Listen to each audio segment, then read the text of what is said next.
Mm-hmm.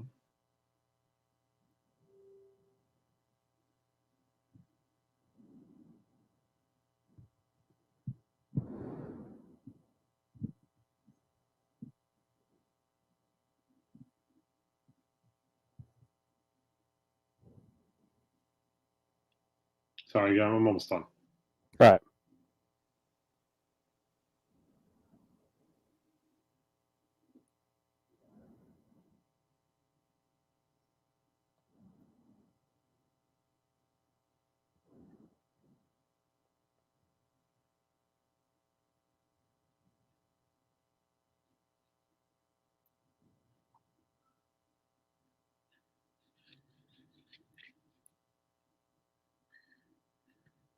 All right, Klim. I'm ready to go. I know you are. You're always ready. We got 3 listeners to start the show. Oh, I like it. Look at this. How you doing, everybody? Welcome to the Moffett on the Mic radio show. We are live on a Monday night, courtesy of the A1 Sports Network. I am Craig Moffett, and of course, the show is not complete without the self-proclaimed head of the table, blatantly ripped off from Roman Reigns, the one and only Chris Klim. What's up, Craig? So Chris and I have a weird way of running into each other at wrestling events. So a while back, we went to Monday Night Raw, and I ran into him just out of the blue. I was with my daughter. And then last night, we wound up going to the Creative Pro show, Brian Myers' Wrestling Academy. They always put on awesome shows. And I've been telling Klim to go to the shows for a while. And he was finally able to score a couple of tickets because he was about to help out with their charity drive. And, something got kind of lost in translation. And as a consolation prize, they gave Klim tickets to the show last night. So I run into Klim last night. And Klim, as I said before, how good was the show? It was an incredible show overall. Like, I'm very impressed with what I saw. Like, not that it's just like, oh, it's like indie wrestling, it's on Long Island, blah blah blah blah. It was just overall, just a very, very good show. And I walked out of there and I told my buddy, I was just like, this was better than any show that Raw or SmackDown has put out in the past few months. Like, it was that good, I thought. I mean, their matches are good, but you see the experience, right? Yes. And then Myers always gets a lot of big name guys to come to the shows. So the big one, obviously, last night was Matt Cardona. Right. Okay. And Matt Cardona fought in the main event against Eric James. And now what I was telling you before is that Creative Pro normally just puts a card together. They don't normally deal with storylines. Last night was probably the first time they ever started diving into a story. Yeah. From what I saw. Yeah, and it wasn't even the ending, even that beginning match with Brian Myers and VSK versus Phil and Perfect. Yeah. That started there because you obviously saw well, that had been building for a while. Like that Okay. Phil and Perfect breaking up, that was building for a while. And then and the thing is, it was just most of the matches were good. There was a couple that weren't that great. That guy Slade works very stiff. Bro, that's a scary fucking dude right there. He is. I mean, he beat the shit out of me in 10 seconds. He was a scary guy. I was like, oh. He hit Carl Weiss in the back, and you could hear it. He hit him hard. There were a couple shots like that. He works very stiff, but it was still a pretty good match. And of course, what will we be without giving props to our good friend of the show, Jack Tomlinson, who's been on our show twice already, and becoming the new tag team champions with Dante Drago, VBU. And my daughter got to meet him during one of the intermissions, got to meet him before the show started. And he's very cool. We really appreciate Jack coming on the show always and just being a good supporter of the show. And then, never saw it coming, the Jack Tomlinson heel turn. I'm actually shocked by that one. So he has officially started a faction with Eric James, and VBU are now officially a faction. And when they took off their Creative Pro sweatshirts and they had the Eric James T-shirt on, I thought that was really good. I thought it made me laugh. I thought it was hilarious. I was because I know Jack personally. He's been on the show a couple times now, and he's a very upbeat, very happy, guy, happy-go-lucky guy. And knowing that there's one of those things you never see, it's like a Daniel Bryan heel turn. You don't expect it. A John Cena heel turn. You don't see it coming. I'm not putting his Jack Tomlinson's wrestling skills on the same level as those guys. But it's you never saw it coming, and it was just oh shit! Jack Tomlinson heel. I'm about this right now. It was awesome. I didn't see it coming that whole night. It was a great show, and it was a great show overall. The way it ended too. No, it was really good. So what it looks like it's going to tease a 6-man tag. I think at the next Creative Pro show, where it's Eric James, Jack Tomlinson, and Drago against VSK, Brian Myers, and Cardona. If Cardona makes a return, I don't know if he will. I think he will because I saw someone put it on there. I think Creative Pro reposted a bunch of people's Instagrams last night, including Jack Tomlinson. I got to give Jack Tomlinson props because he definitely he reposted my my Instagram post congratulating him on winning the tag team titles. So shout out to Jack Tomlinson there. Yeah, him and Dante Drago both reposted mine from the A1 Sports Network account. But people are calling it the Limbrook screw job last night. What happened? Oh, that was great. That's such a great name for it too. I thought that was the awesome. Limbrook screw job. I saw him I go, that referee got knocked out. He wakes up and he says, "Oh yeah, Cardona hit me." What? That didn't make any sense. But I was it's so funny too because I told my buddy prior to going, I'm watch Cardona win the title tonight, and he was I was just just watch. That's what we thought. I didn't think he was going to win the title, but then I was I don't think Cardona is going to be pinned cleanly. He's too big of an indie star to have it right now. So then, there was so many funny things that happened during the show. You were sitting in the back and everything, and I was sitting in the front. So first of all, it starts out opening match, Brian Myers and VSK. Brian Myers gives my daughter his dog tags. Right, he wears these dog tags. Now the dog tags just have the ad for the podcast, but it's still pretty cool. He literally came from the other side of the ring and gave them to her. Right, So there was that. Evil Kip took my daughter's hat and put it on his head. Oh, and did he really? I didn't even see that. yeah, she was wearing a pink Islanders Yeah. mid hat, and she and the thing was, now Riley is 9, okay, but she's getting that construction worker mouth. So she so all of a sudden she's standing there and she looks at the guy, literally pulls down her mask to tell the wrestler, "You suck," right? So Evil Kip took exception to that, and he took her hat and put it on his head and just started going woohoo, like kind of like that. It was really funny. Like I laughed. I thought it was hysterical, and she did too. She wasn't like upset or anything. So at one point, it was that 6-man tag with like Evil Kip and that woman. I think her name was Davian or I don't remember how to pronounce her name. And Johnny Clash from Spite. So Johnny Clash is like, nope. Like he was like, people wanted to get a fist pump. He's like, no, no. And he looks at Riley and goes, "You're an Islander fan?" And he gives her a fist pump. Oh, That was, awesome. That was really, really cool. She was like, you didn't understand how happy she was like the whole time. Oh, I can imagine, like because like you said, like a little kid like that, with boy or girl, whatever. If you get like a pro wrestler like to fist bump you, or you get interactive like by putting their hat on, got their dog tags and whatnot, it's a great experience for a kid. Yeah. So she was like she was in heaven. Like, I mean, she was getting high fives from everybody. I forgot who was like gave her a high five, and she was like, "Oh, my freaking hand hurts." Like, I think it was Aaron Rourke, but I don't remember too well. So then, when the sixth in the tag match came out, and Notorious Mimi came out with her wings, she almost took my head off with the wing. Those things were huge. Yeah, she like turned around and like the wing literally almost hit me and this guy sitting next to me, and like right in the head. Right? They weren't really like strong like material, but it was just like enough where like you got to duck. Yeah. Right. So it was just like an overall like fun night. Like I went with my friend who my friend from high school who you met during when you first got there, and his daughter is 6. My daughter's 9. They were like thick as thieves the whole night. It was almost like they had been friends for like 20 years. Like they were that's awesome. So awesome. Like the kid, she's such a cool kid, man. My friend's daughter, like super cool kid. So it was a lot of fun, and it was just I can't wait for the next one. Like as soon as the show had barely ended, and the other part was Riley was trying to get me a Pabst Blue Ribbon from like Brian Myers and VSK at the end. I got one. And they gave it to like someone else. But the show was barely over, and she's like, "Oh, can we go again? Can we go again next time?" And I was just like, "Yeah, I guess so." So after the show was over, we were like kind of hanging around, and the ring announcer, I forget his name. I think it's Ryan Pierce or something like that. Pierce, that's what it is. Yeah. So super nice guy, man. Really, really cool dude and everything.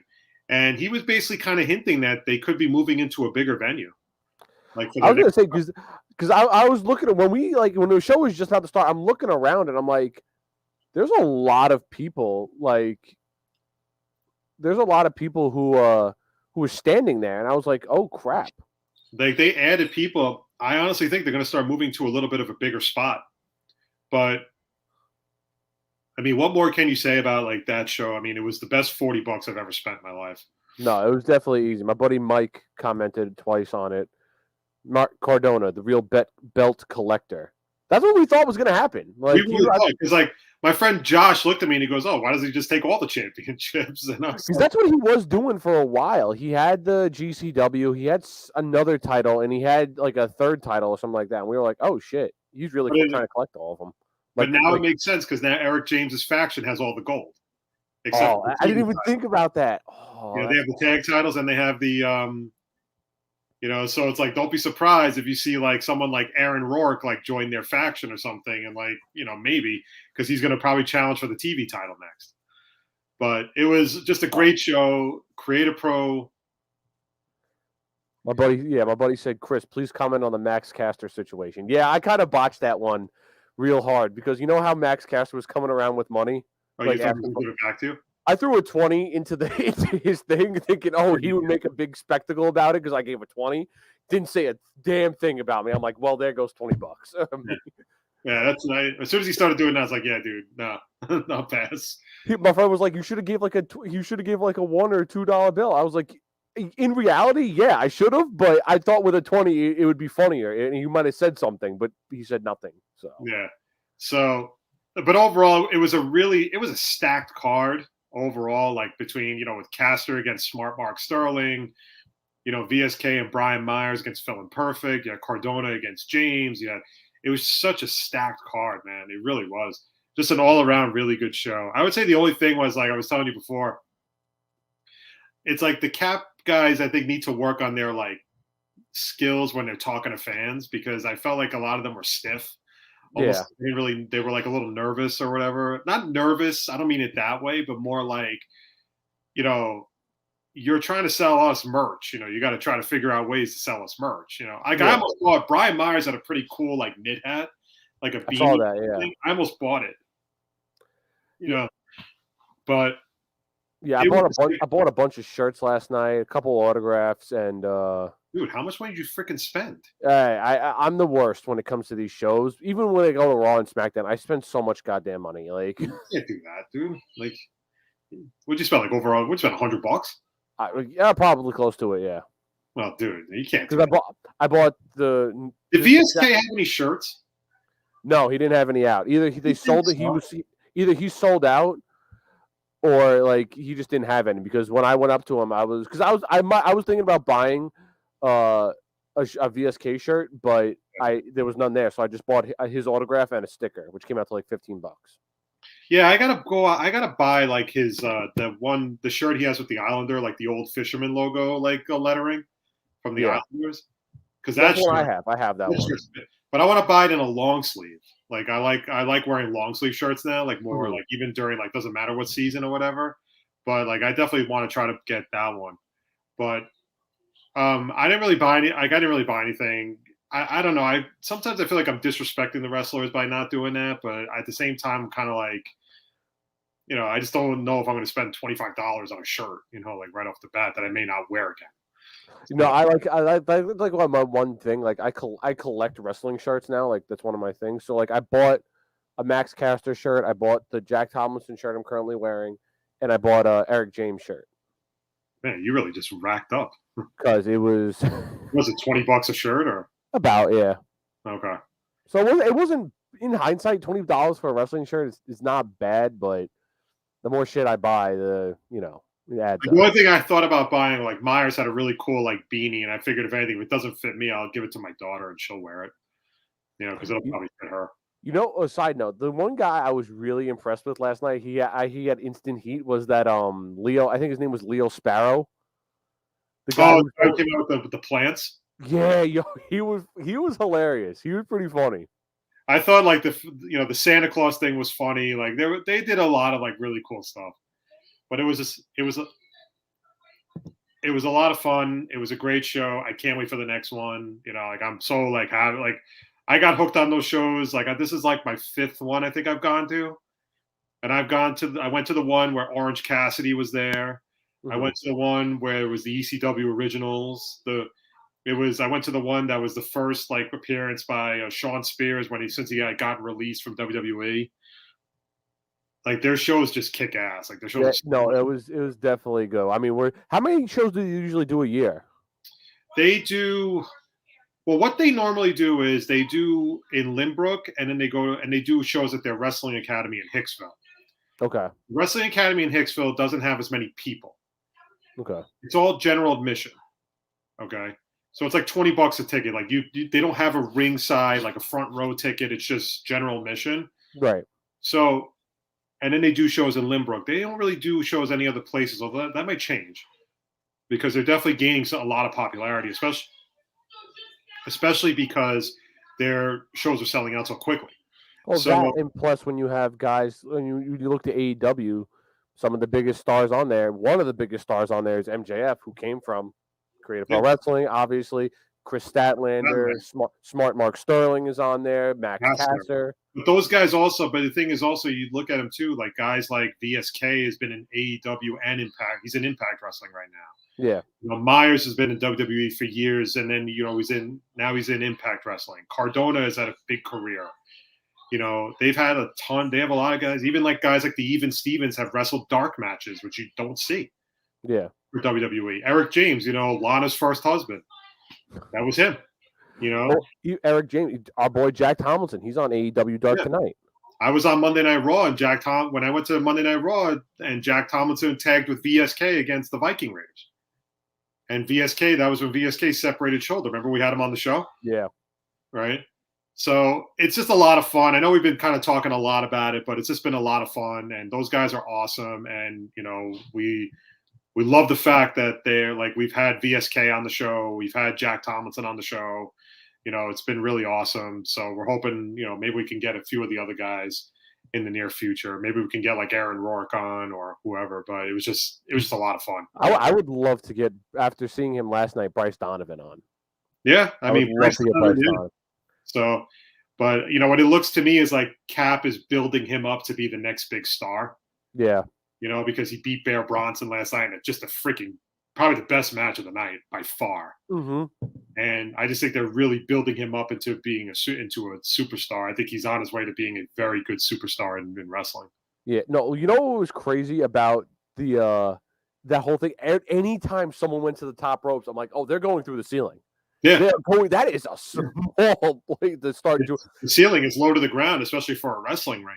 Oh, yeah. And then when Bryce Donovan jumped off the top rope, like into the crowd, I'm like, oh, he's going into the ceiling there. Like, yeah. You wouldn't, and he's tall. He's a pretty tall dude too, Bryce Donovan. Yeah. But yeah, like that's my daughter's new crush. Bryce Donovan. I like Bryce Donovan a lot. But get the ring announcer on, Mike says. Hey, I'll get the ring announcer on. Oh, Ryan Pierce is a good dude, man. He was a nice guy. Really, really nice guy.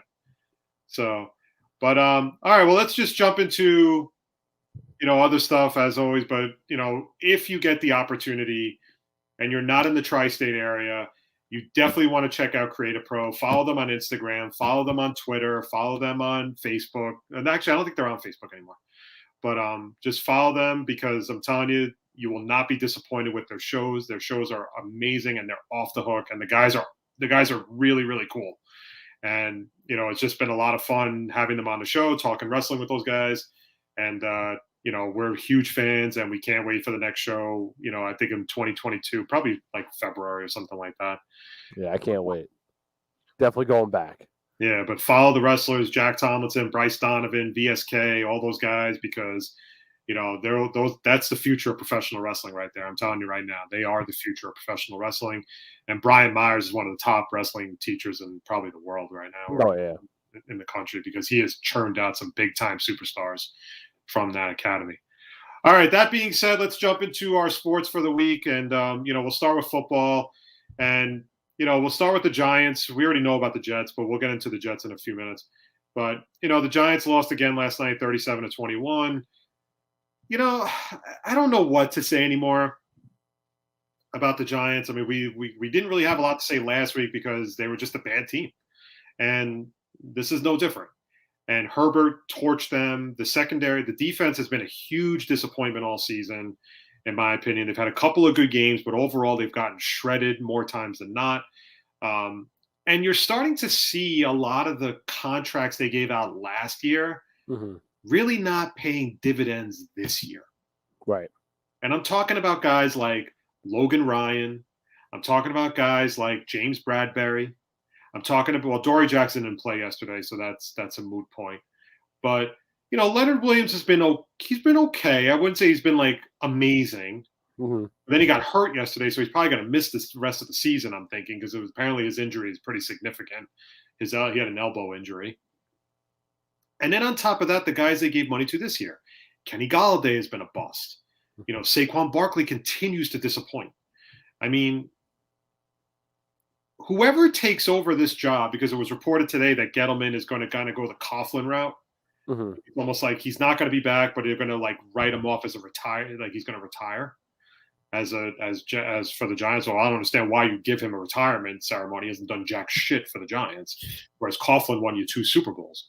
But the thing is that whoever takes over this job is going to have their hands full. Mm-hmm. It's not going to be an easy job. And on top of that, whoever takes the job has to keep Joe Judge, because Mara basically came out and said Joe Judge is safe for another year, which is not the wise move. They might as well just keep Gettleman there, or just promote somebody from within for a year. Just say, okay, Gettleman's going to leave. We're going to promote this guy as our interim general manager. That way, if it fails again next year, You fire the interim GM and you fire Judge. You bring in a new GM who brings in their own coach. Okay? Mm-hmm. But it was more of the same. And listen, I don't know if the Giants would beat the Chargers if Daniel Jones was in the lineup. No. And now on top of that, Daniel Jones is going for an MRI, which I thought he went for originally when they found out he had the neck injury. Now apparently he's going for another MRI. So let's just call it what it is. Daniel Jones is going to be shut down for the season.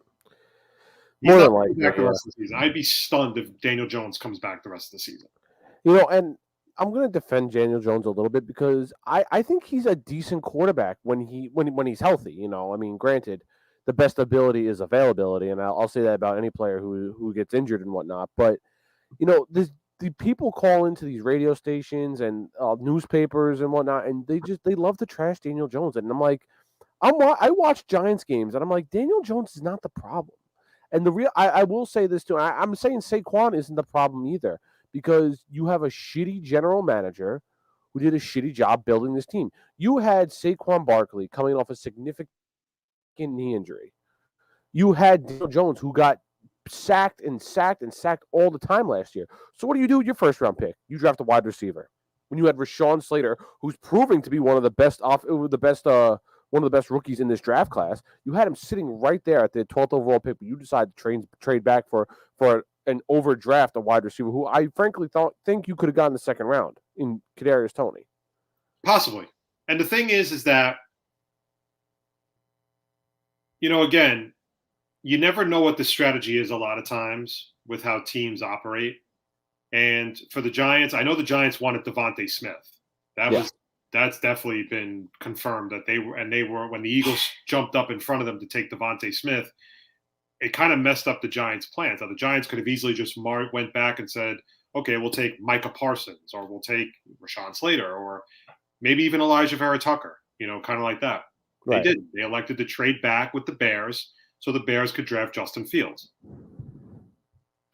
The problem now is that going into next season, the Giants are going to be the same bad team they were this year. Because, again, you have guys on the hook for big money. You have guys that are not playing up to their potential.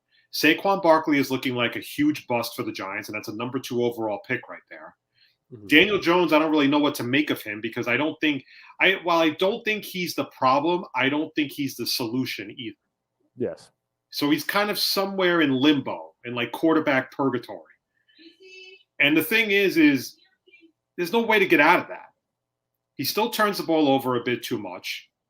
But the crazy thing about it is when Daniel Jones throws touchdowns, he's back to being Danny Dimes again, which doesn't make any sense. Take into account that Evan Ingram was a huge bust at tight end. Nate Solder was a terrible signing on the line. Andrew Thomas is a huge bust on the line. Will Hernandez is a bust on the line. I mean, they have swung and missed on quite a few draft picks right now. Now, let me just finish my point. Okay. So if you know that Daniel Jones is not that great of a quarterback, you really don't know what you have, then you have to get somebody like a comparable veteran, right? Somebody who, if Daniel Jones is crap in the bed or gets hurt, you have a guy you feel confident in to go and say, okay, well, we need to win football games. And they pivoted to Mike Glennon, which I just didn't understand from the get-go. And that's what started my whole argument about how the veteran backup is one of the most overrated concepts in all of football. Mm-hmm. Because if teams really gave a crap about their backup quarterbacks, they wouldn't be pivoting to Mike Glennon to be their backup. What is Mike Glennon going to teach Daniel Jones? What is Mike Glennon going to teach anybody? No. And that's what I mean. So, of course, when you throw Mike Glennon already on the field, you already know what you're going to get with Mike Glennon. You're going to get a crappy quarterback. And he was not going to be able to move the ball. So at that point, just start Jake Fromm.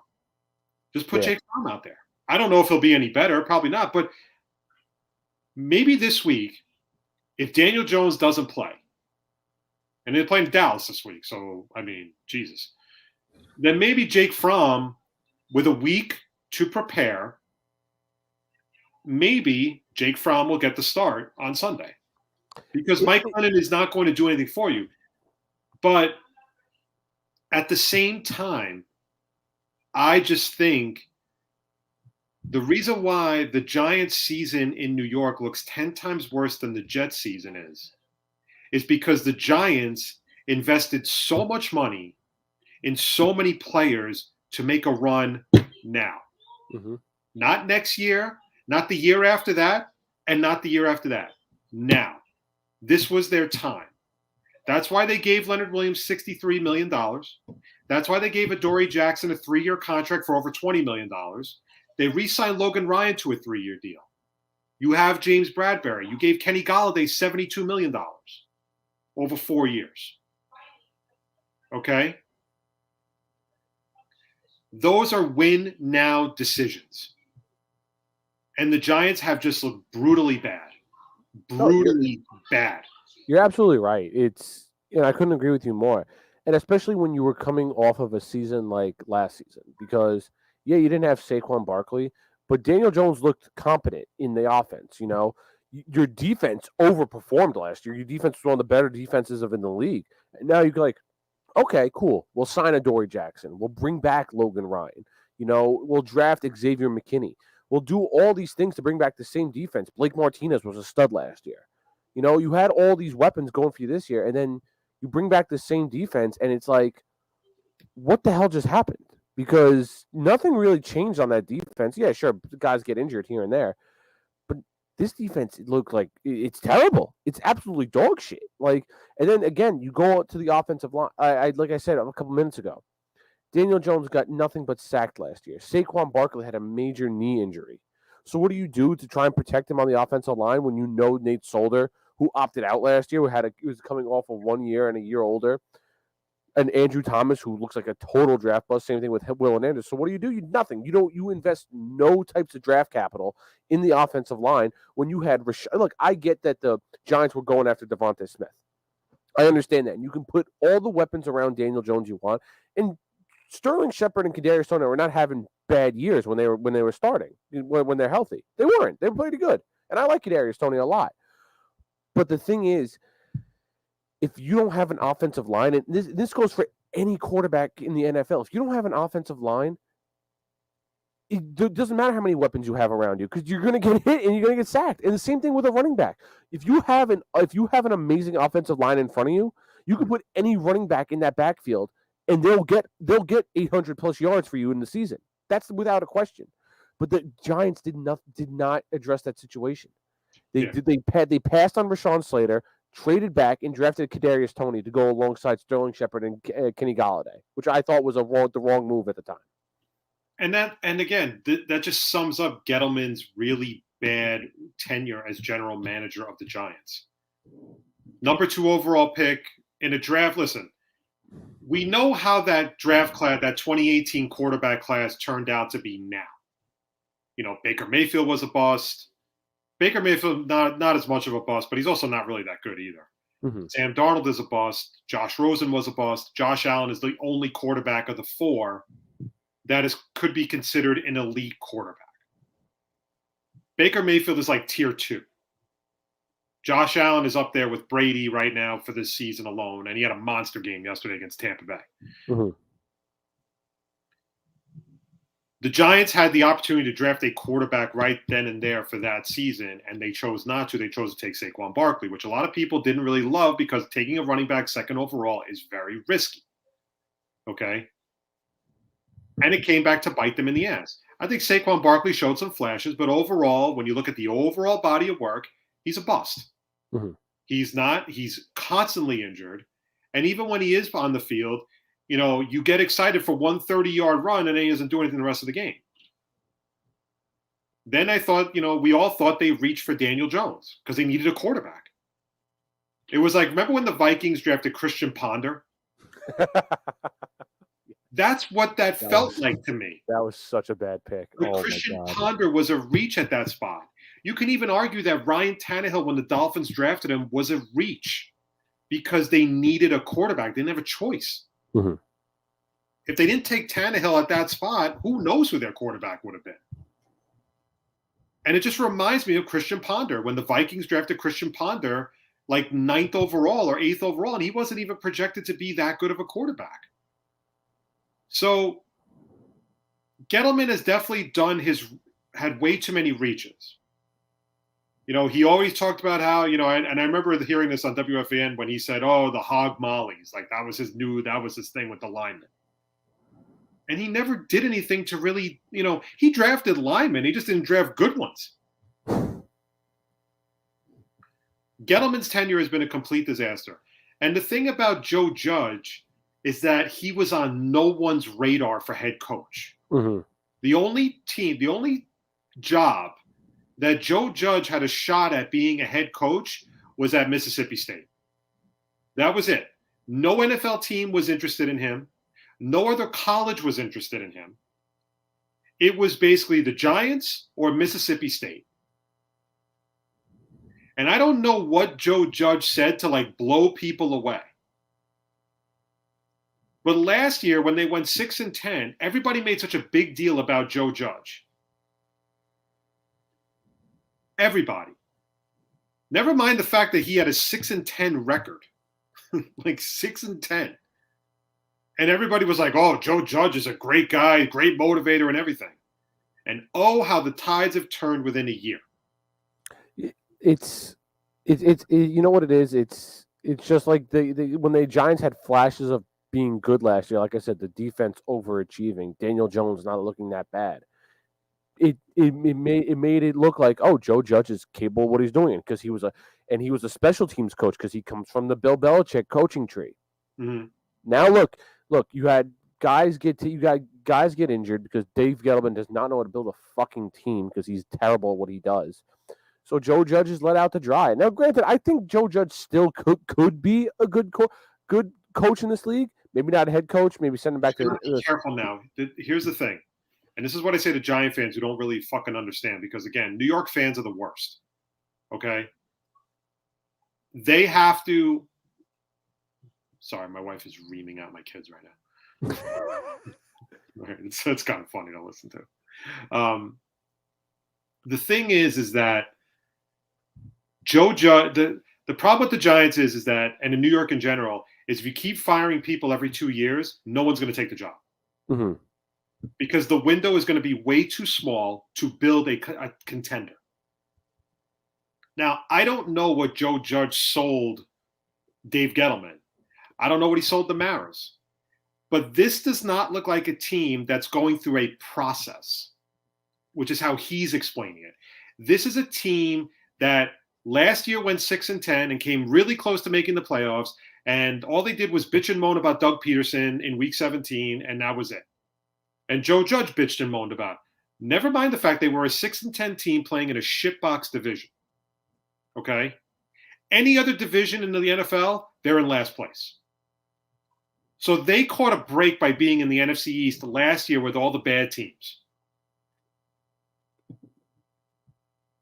So for some reason, instead of sticking with the process, which was what everyone was told, Gettleman decides to start spending money left and right.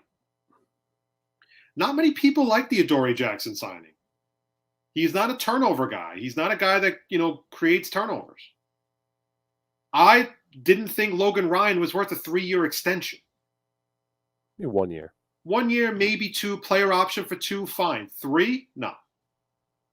I didn't think he was. I mean, he had a good season with the Giants last year. I'm not taking that away from him. And I like Logan Ryan. I wanted him on the Jets too.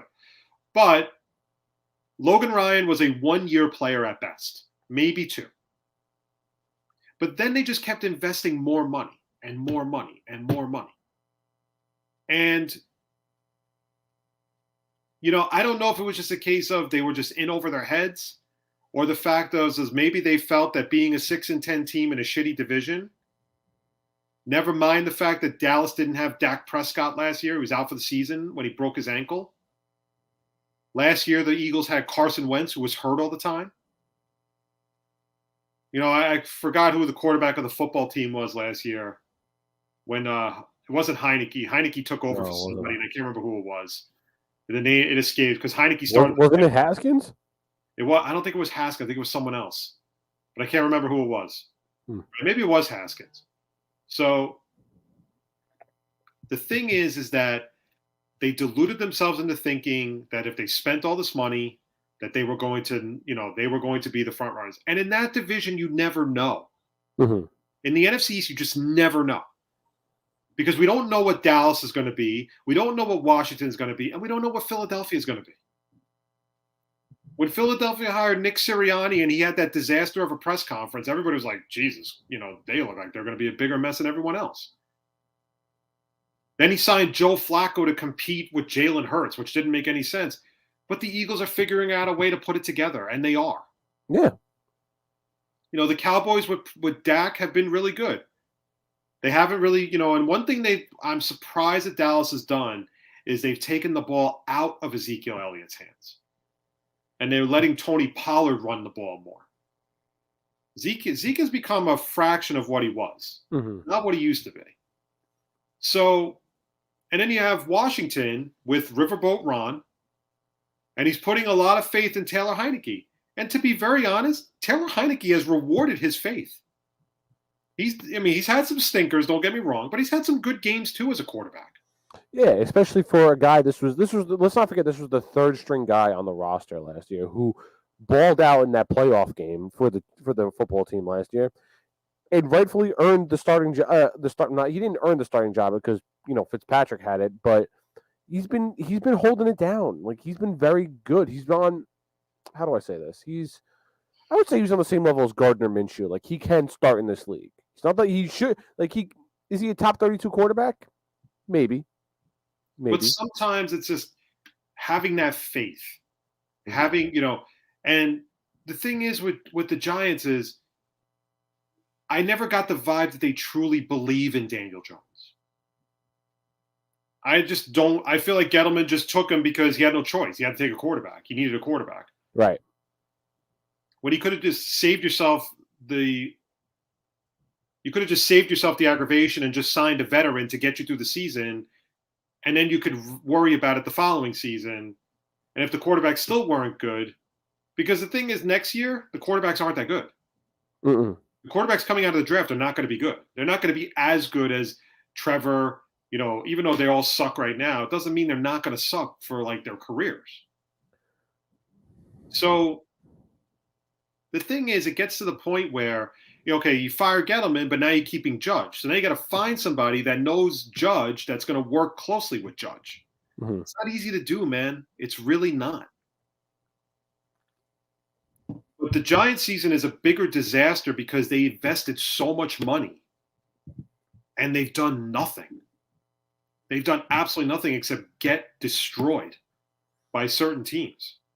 Now, they've won a few good games. They beat the Raiders. They beat the Eagles, 2 weeks ago. They played a strong defensive game against the Eagles. They always play the Eagles pretty tough, But as a whole, it's just been bad from top to bottom.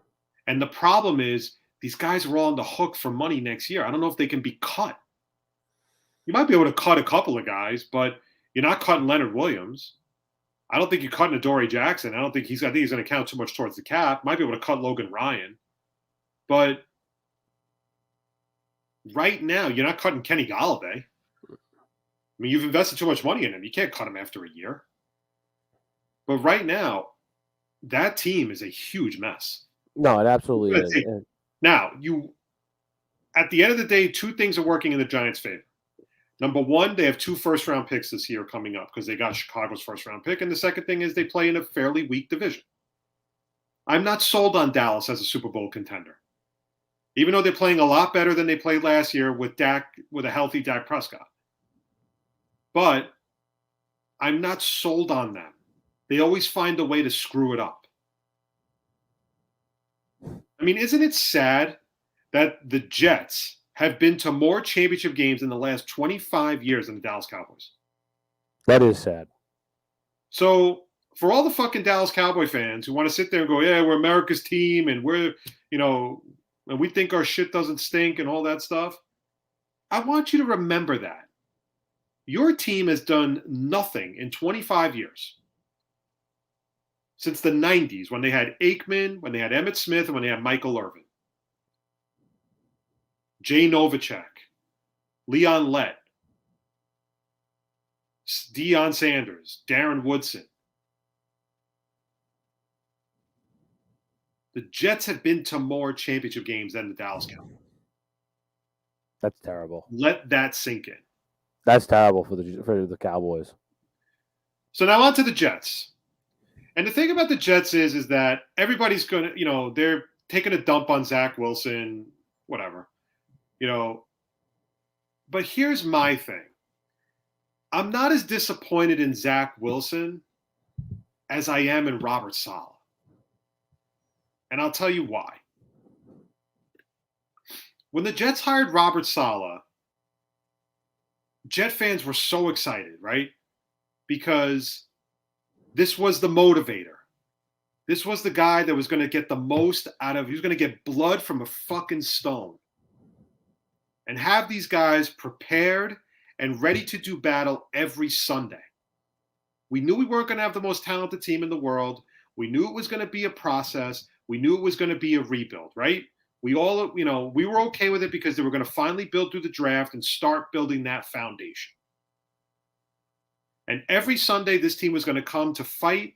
And we were so excited to see Saleh on the sidelines going batshit crazy on a stop or a touchdown or whatever it is. That's what we were hoping for as Jet fans when we found out that Robert Saleh was going to be the head coach. First, when he got interviewed, we were like, oh my God, this would be amazing, finally get out from under Adam Gase and everything. Then when the Jets let him out of the building without a contract, all the Jet fans had a heart attack and they were like, oh, typical Jets, they're, and everything. But they turned around, they wound up getting Robert Saleh to coach the team. And his first press conference when he said, yeah, we're going to go by the mantra of all gas, no brake, and everyone was like, oh, I'm in, like we all bought it. Now, I'm not saying I was duped. It's too early to tell. But the one constant that I've seen from coach to coach to coach, and that includes Saleh, is I see a team that looks so disinterested. A team that looks like they don't want to be there on Sundays. A team that looks like they don't want to get hurt now because all the guys are getting hurt. A team that looks, honestly, deflated. And the thing with me with Saleh is, in life you make adjustments. For example, I feel like I'm a pretty good father to my kids. However, I don't want to yell at them, but I have to yell at them sometimes. And the main reason is, it's the only way it sinks in. It's the only way it sinks in for them not to do it again. It's the only way that sinks in for them to do the right thing. Study for that test. Go do this. Clean up your room. All that stuff. Robert Saleh doesn't want to yell at his players. He doesn't think that that's going to be helpful. He sits there and says, well, if I have to do that, then they don't deserve to wear the jersey. Fair enough. But like a coach and like a parent, you have to make adjustments. And that includes to your attitude towards certain things. And I'm sorry, when you see your team falling behind like that, you see your offense can barely move the football, you see Zach Wilson can't complete, his accuracy's all over the place, you have to fucking take him to task. This is the future of this franchise. This is the guy that you put a number 2 overall pick into to lead this offense. And he's not doing it.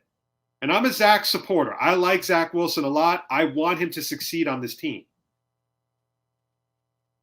But you have to take him to task because it's the same things we're seeing every week.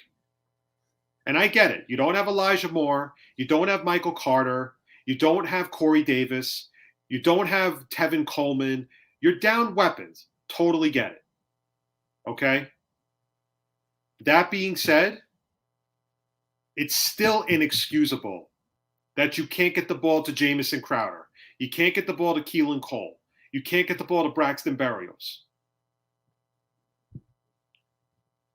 And when you're going through a game like that, 2 things should happen. Number 1, when you start seeing him fall apart like that, you've got to reel him in. Because what's happening is the players are seeing him barely complete passes, underthrowing receivers, and everything, and they start to get deflated. Mm-hmm. When they start to get deflated, they don't want to play. They're not going to play hard anymore.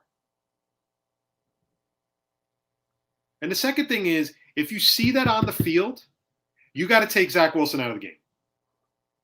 And you just got to say, look, you got to sit. Like, I've had it watching you, And sometimes you got to give them a hard dose of reality. That's what makes these guys better. You want to see them rise to that occasion. You want to see them fight back. Right. It was like, one of my favorite football movies of all time is Remember the Titans. And remember when they're playing the team like that, when the coach made a racist term towards Denzel Washington's character? Yes. And Yotes pulls them aside because he just yells at them. And he's like, you blitz all night. And he's like, I'll take you all out of the game, like, and all that stuff. That's the type of shit that they need to hear. And that, I was gonna say that goes for not even just Zach Wilson. Yeah, Zach Wilson's a problem because when you can't even complete your short passes, that's saying something about your quarterback. But not even him. Guys like who we expect. I mean, look, I don't want to hear that we didn't have the weapons because we still have weapons. Yeah, we don't have Corey Davis and Elijah Moore. I get that. Those are your two big wide receivers. But you still have Denzel Mims, who stinks. I'm starting to get out on Denzel Mims. I don't know what. I'm pissed off at Denzel Mims because, again, goes back to what I'm saying about the motivational. Okay, here's the thing. This is a young roster, right, Klim? Mm-hmm. Young rosters should be playing every down like it's their last. You should be playing like your job is on the line every fucking down. That's how it should be. That's how you get better. You shouldn't be taking plays off. You should not be taking shitty angles towards players, to other teams. You shouldn't be acting like you don't want to get hit. This team is putting you in a huge spot. You've been given the opportunity of a lifetime to be a starting defensive player on the Jets or a starting offensive player in any football team. There's a lot of guys out there that can't even break into the NFL that would kill for that opportunity. And time again, you just see the same result. You just see the laziness. You just see, they're not an aggressive defense. They're more reactionary. They play soft so they don't have to give up a ton of yards. They don't want to make a mistake because they're young. They're inexperienced. They don't want to make a mistake. That's why they're not being aggressive. They're afraid they're going to get calls. They're going to get called for pass interference or whatever it is. But the thing is, it's not like Zach Wilson. It wasn't like Zach Wilson had Sam Darnold's receiving corps from last year. He had plenty of guys. But the thing that pisses me off about Denzel Mims is you were given a golden opportunity. Elijah Moore's hurt. Corey Davis is hurt. You're an outside receiver. You have blazing speed. And what do we get? We get two bad penalties on a scoring drive that could have been a touchdown. And then on top of that, it's just lazy play by Denzel Mims. And all those fans halfway through the season that said, this is bullshit, you got to play Denzel Mims. All the beat writers are saying you got to play Denzel Mims. Why aren't they playing Denzel Mims? Just send him on fly patterns and everything. Now you know why he's not playing. Because he's an idiot. That's why. He's an idiot. And again, another guy given a golden opportunity who flushed it down the fucking toilet. Exactly. Like we said, the reason we signed guys like Keelan Cole and kept Braxton Berrios and kept Jamison Crowder was so that in case of these situations where Corey Davis and Elijah Moore can't go, we have depth. And these are good guys. Keelan Cole has shown signs of being good this year. Jamison Crowder, we know we know his worth. We know Braxton Berrios' worth. And for a guy like Denzel Mims, not to be like, okay, today's the day. I can prove it. Today's the day I can prove that like I'm the real number 1, number 2 wide receiver on this team. It's me. Dog shit. When DJ Montgomery is getting more receptions than you really got to look yourself in the mirror after the game and be like, what the hell's going on with me? I mean, listen, you could rest assured Denzel Mims is going to be inactive the rest of the season. He ain't going to play. Yeah. He's probably not going to play. I mean, I'd be surprised. I mean, he might play. He might be active, but he's not going to be on the field. I would not be surprised if Joe Douglas trades his ass in the offseason. But what are you going to get for him? What are you going to get? A 7th-round pick? I mean, is that really what he's worth? I mean, okay. I mean, if you want to trade him, I mean, try to get a 5th for him, but you're not going to get that. I mean, unless somebody feels they can unlock his potential. I mean, hey, look, we got a 4th round for Chris Herndon, so I can believe you're that. Right. You're right. I have all the faith in Joe Judge's trade skills. I thought the 2020 class, Becton was a solid pick, and Mims, I thought was a solid pick. Okay, 1-2. Zuniga, I didn't really know much about. I don't think LaMichael Pirines been given any chance to do anything. Mm-hmm. I mean, he should be given more of an opportunity at this point. Bryce Hall's turned into a pretty good cornerback. I think he's a decent corner, not a number 1, but he's definitely a number 2. Braden Mann, would never waste a draft pick on a punter, but, whatever. A 6th-round pick is a 6th-round pick. It doesn't mean anything. You might hit on it more times than not, you don't. But then you have Becton can't stay on the field. Mims can't even produce when he's given the opportunity. Zuniga's been non-existent. I mean, Ashton Davis, I don't really know what to make of Ashton Davis. Has he been good? No, not really. But I also think he's been kind of thrown out to the wolves here. He hasn't played a lot, and with May and LaMarcus Joyner both out for the season, he's basically the veteran cornerback safety in that group. That's way too much. That's way unfair to ask of Ashton Davis. That's not his game, and like I said, he hasn't even played a full season yet. Yeah, no, you're absolutely right with Ashton Davis. But to go along with... And the thing is, he has a half a sack and he has an interception, so there's that. But it's like at the end of the day, it's like you can't label him a shit player because he hasn't, remember, last year he was under Gase's defense. He was under Greg Williams' defense. Now he's under Robert Saleh's defense. Yeah. Learning a whole new defense. There's no way that he's going to learn that fast. No, you're absolutely right. And even to go back to Mekhi Becton, I said it earlier in the show, the best ability is availability. And as great as Mekhi Becton is, and when he's on the field, he's good. Mm-hmm. He is good, but he's not on the field, and it's downgrading how good he actually is because he's not there playing left tackle for the Jets. But again, I was expecting this motivator. I was expecting this really passionate guy on the field and everything. And I don't see it. I was expecting this team to be prepared for Sundays, and they may not win all the time, but, they're going to give you everything they've got. Yeah. I don't see it. Yeah, exactly. Like we saw that when he was on the field. Honest to God, Klim, I'm worried. Like, because I don't know if this gets any better. Now, Saleh's swearing up and down it's going to get better, and I have no choice but to believe him because I do like Robert Saleh as the head coach of the Jets. I didn't hate the hire. I wanted him here and everything. I'm going to be a little bit more patient with him than other Jet fans because other Jet fans are ready to run him out of town. Yeah, I know. Okay? But it goes back to what I'm saying. If you keep running general managers and coaches out of town within 2 years, no one is going to take this job because they know they can't compete. And Douglas has told you point blank, it takes years. We need seasons to build this. This is the first year that you have your general manager who got to pick his head coach. Okay? Who got to pick his coaches. Who got to pick his quarterback. They're all together. They're all in the same, they've all come together at the same time. It's got to stay that way. I think right now, yes. Are there foundational pieces that are starting to be put in place? Absolutely. Elijah Moore looks like he could be a number 1 wide receiver. Elijah Vera Tucker is becoming one of the top guards in the NFL. Michael Carter has great speed and elusiveness for a running back.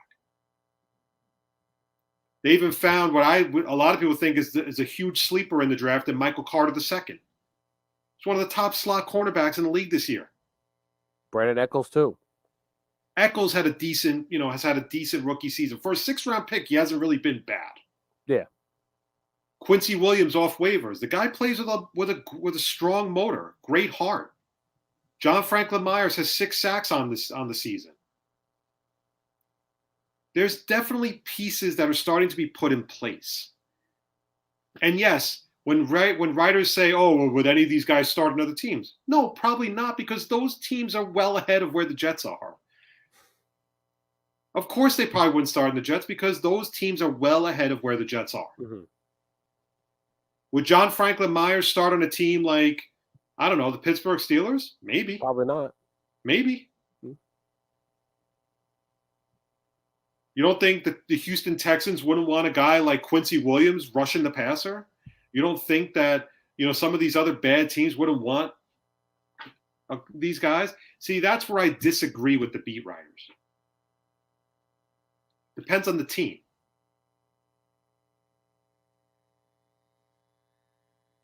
But the Jets will never be judged until they figure out how to beat the New England Patriots consistently, how to beat the Buffalo Bills, how to beat the Miami Dolphins. They will not be judged and the thing is, at this point, if they win a game, you know what people are going to say? Oh, great, now they win, and now the draft pick falls. They're not going to get Kevin Thibodeau now. They're not going to get Aiden Hutchinson. See, it's just like, damned if you do, damned if you don't. Right. But I'm more concerned that Robert Saleh just is not able to push the right buttons right now for this team. That concerns me more than anything. Right. Zach Wilson's development in his rookie year does not concern me as much. I think he will get better. I think he'll be okay. I think I will say this about Zach Wilson so far this season. I will say he's not having the best season, but you see he's improving a little bit. He's taking care of the ball a little bit better. He's, trying to make as many completions as he can. Yesterday was just a shit show because you lost two of your running backs. Michael Piron was activated the day before, so I mean, you expected him to just to throw almost 50 times yesterday. So, and it was just a shitty game. But if he's not completing passes, you got to pull him. I don't even know who the backup was yesterday. Was it Flacco or was it Johnson? I have no idea. Okay. But again, if you see that Zach Wilson is really struggling, you can't keep throwing him out there. And the thing is, what Saleh has to understand is he's got to win football games too. Yeah. Because at the end of the day, all the fans that hated Adam Gase up and down, I didn't hate him as much as a lot of Jet fans did, but he wasn't my personal favorite choice to be head coach of this team. Because for all the bullshit that Adam Gase had to go through, for all the crap that we had to go through last year with Adam Gase, and we thought that Robert Saleh was going to be the next big thing, Robert Saleh only has one more win than Adam Gase in his first year. That's what concerns me, just the motivation. Why isn't this team fired up to play games? Why isn't this team not willing to just squash that mantra of same old Jets? When you see the Philadelphia Eagles taunting you on the field, you fucking hit them in the face. When you see Tom Brady making fun of you, you hit him after the fucking whistle. I don't care if you got a penalty, knock him on his ass. But no, because Robert Saleh doesn't like to do that shit. And that's why he's too nice of a guy. And in this city, you need to make adjustments to your attitude because I'm telling you, you're not going to last. Look, I mean, I will say this about Robert Saleh. You talking about guys who looks like they're not fighting for them. You're absolutely right because you saw it last year with the 49ers defense. The 49ers defense had so many holes on it from injuries, but they came out and fought every single game for Robert Saleh, and Robert Saleh looked like a madman on that sideline. He had a holdback guy. That's the kind of coach he was. He looks like he did a complete 180, and he's not that same guy that he was last year. barking up and down the field. He doesn't have a holdback guy to hold him back from going onto the field. Like, at the end of the day, I know this is about development. I know this is about developing a young roster and getting them better, for the future, building the depth so that next year you can go after the big free agents. And you've got that really quality depth, guys like Brandon Eccles who know the offense, Jason Pinnock who know the offense, the defense, Elijah Riley who knows the defense. What I'm very concerned about is not only does this team look disinterested, and this is a constant term we use, they look unprepared. They look like they don't want to stop Alvin Kamara and Taysom Hill when you know that's what they're going to be doing. How do you not have a game plan for that? Well, even that, like you said, unprepared.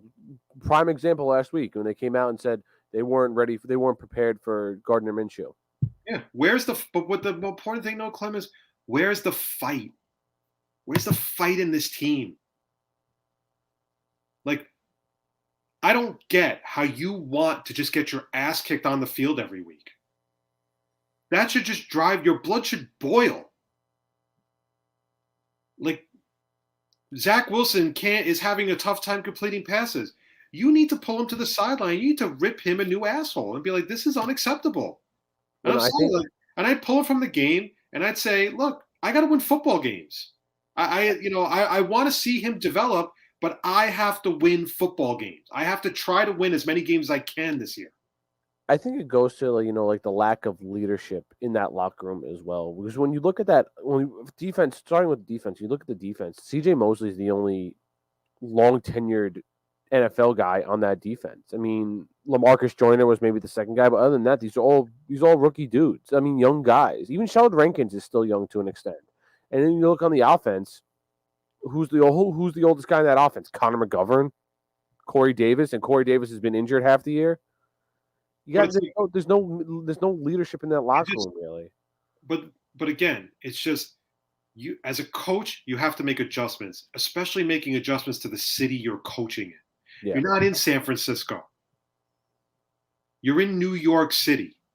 This is one of the most cutthroat cities in the world.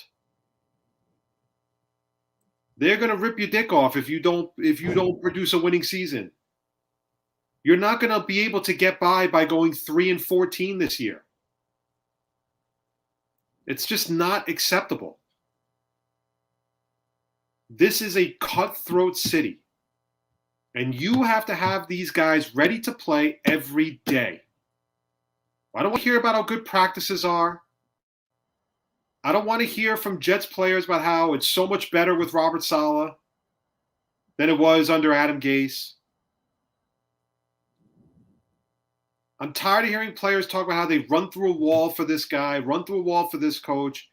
Go run through that wall because now it looks like the wall is kicking the shit out of you guys. Like I said, I love Robert Saleh. I am glad he is the coach of this team. But, and I appreciate his honesty during press conferences. But that being said, when you coach in this city, this is the job you wanted. This is the job you said you wanted. You have to make the necessary adjustments to not only your game planning, your in-game management, but to your attitude and your beliefs. Mm-hmm. Because that's how you survive in New York. And if you see Zach Wilson struggling the way he's struggling, you got to take him out of the game. You just got to say, you know what? Zach just didn't have it today. And I want to win football games. So I went with Josh Johnson or I went with, Joe Flacco. He has a better understanding. He knows how to get the ball to the veterans. And that's it. There's no quarterback controversy. There's no, you just say, I had to pull Zach. It was just, I just, even if they say you couldn't watch it anymore, he was just really struggling. But it's just, again, and the thing is, I don't even know if the Jets want to win another game the rest of the year. Is this part of the plan? Is this part of We're gonna tank the rest of the season. Is that what we're doing here? Look, I don't have a problem with that. I mean, listen, it's gotten to the point where I just don't watch football on Sundays because I can't. I can't watch it. It's unwatchable. Well, in reality, I'm looking at the schedule right now for the Jets. You got the Dolphins this week, Jaguars week after, then Bucks and Bills. I think we're going to win one game, and that's going to Maybe be the the Jaguars. Jags, and I mean maybe. I don't even give them the Jags game. Not with the way they're playing. I will not make that. No, I won't even give them the Jags game. I could see them losing that game. So in reality, Jets go, let's say 1-3 rest of the season. What was that 4? What were we 4-13? You're going to go 4-13. So basically, you're 2 wins better than Adam Gase, which is not. I mean, come on.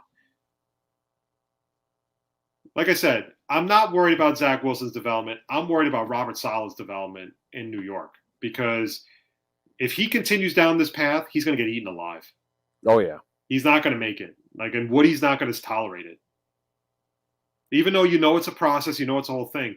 But the thing is, the Jets just can't keep. You got to ride with this guy now. You have no choice.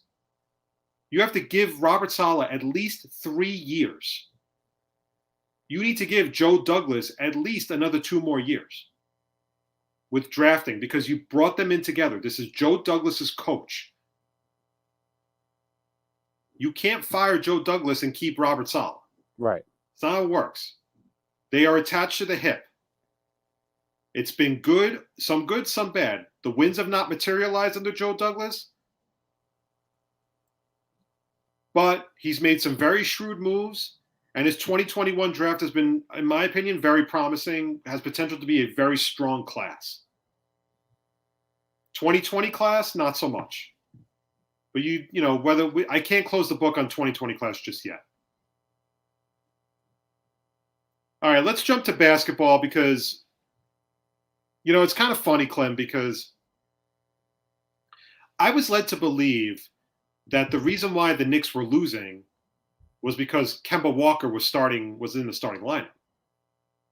And Kemba Walker, the only solution to the problem for the Knicks apparently was got to take Kemba Walker out of the rotation. Nobody else, just Kemba Walker. Okay? And here we are.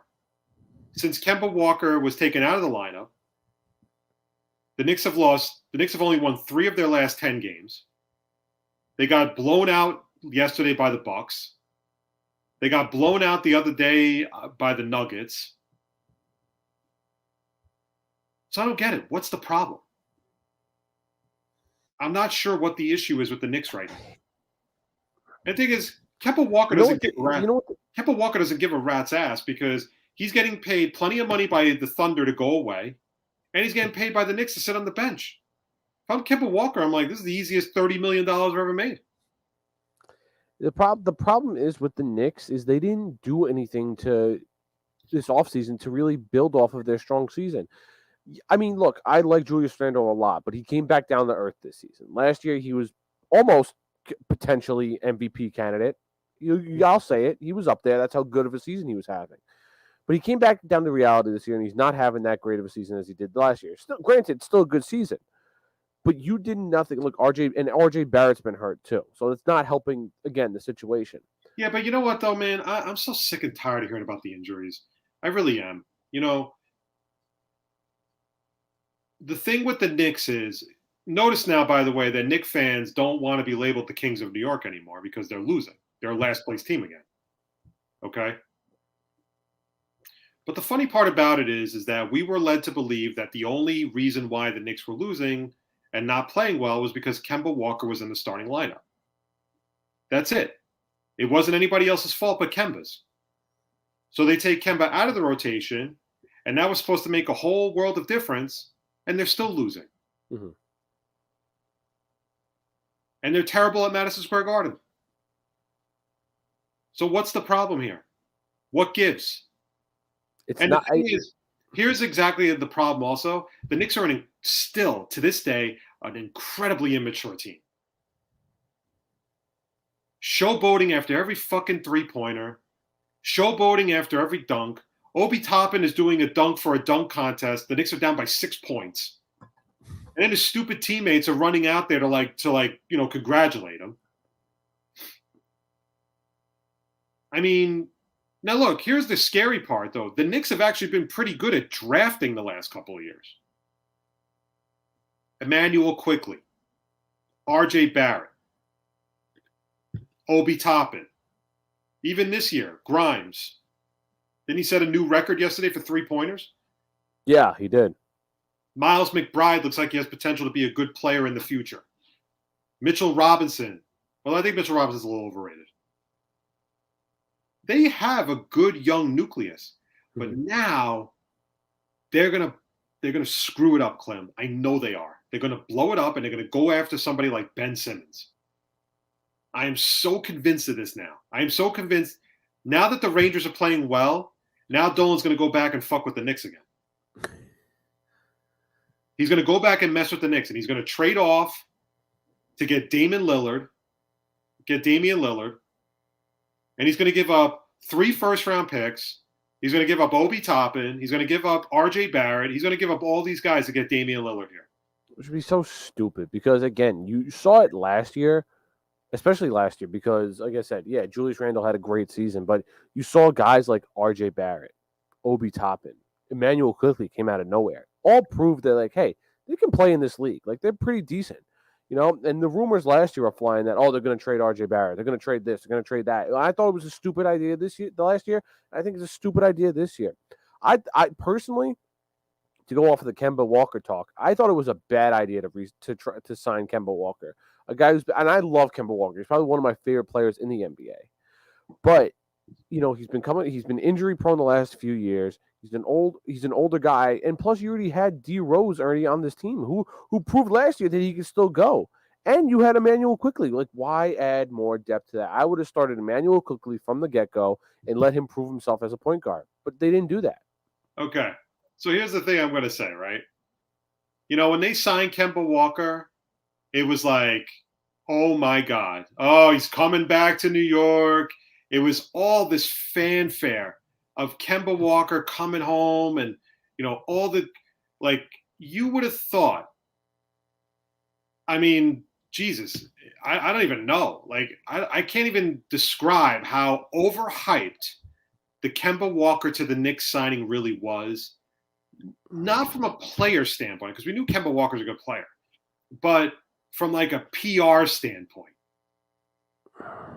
From the whole, you know, all his memorable moments at Madison Square Garden. What memorable moments?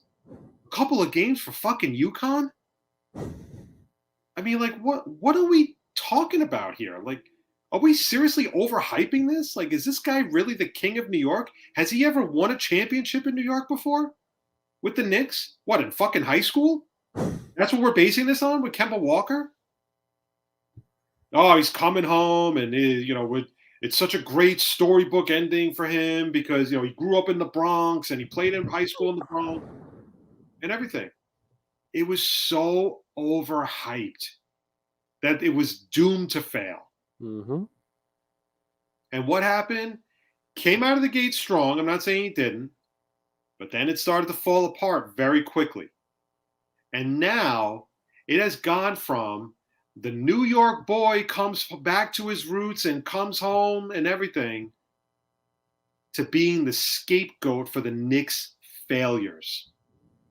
That's where we're at right now with Kemba Walker. And I personally feel bad for the guy. I don't feel too bad because the guy's making $30 million to sit on the bench. Okay? I wish people like you and I could get that job. But again, it's just completely overhyped. And he's not the problem. It's not. No, he's not. You brought back the same team as last year, with the exception of Evan Fournier, who's been good, not amazing, but he's been good. For the amount of money you paid him, he hasn't been that good. And Kemba. No one else has joined the Knicks outside of those two guys and the draft picks. You know, and I really think that the Knicks team, the GM, who's the GM again for the Knicks? Leon Rose. I think Leon Rose was really hyping and hoping that Julius Randle would repeat his performance of last year. Like I said, he had an amazing season last year. But now he's down. Now he's back down to earth, and he's having a very average, very Julius Randle type year. He's been knocked down a peg. Yeah, he is. He's back to his regular normal self. Like, he's always been a good player. But last year he proved that he was like, oh, I could be more than a good player.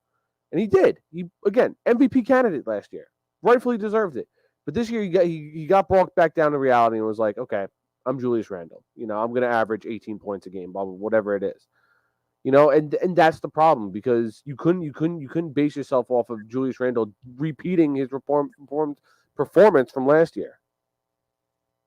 But now the new problem that comes up with the Knicks is that they're kind of in a bind here. Mm-hmm. What do? Do you blow up the roster?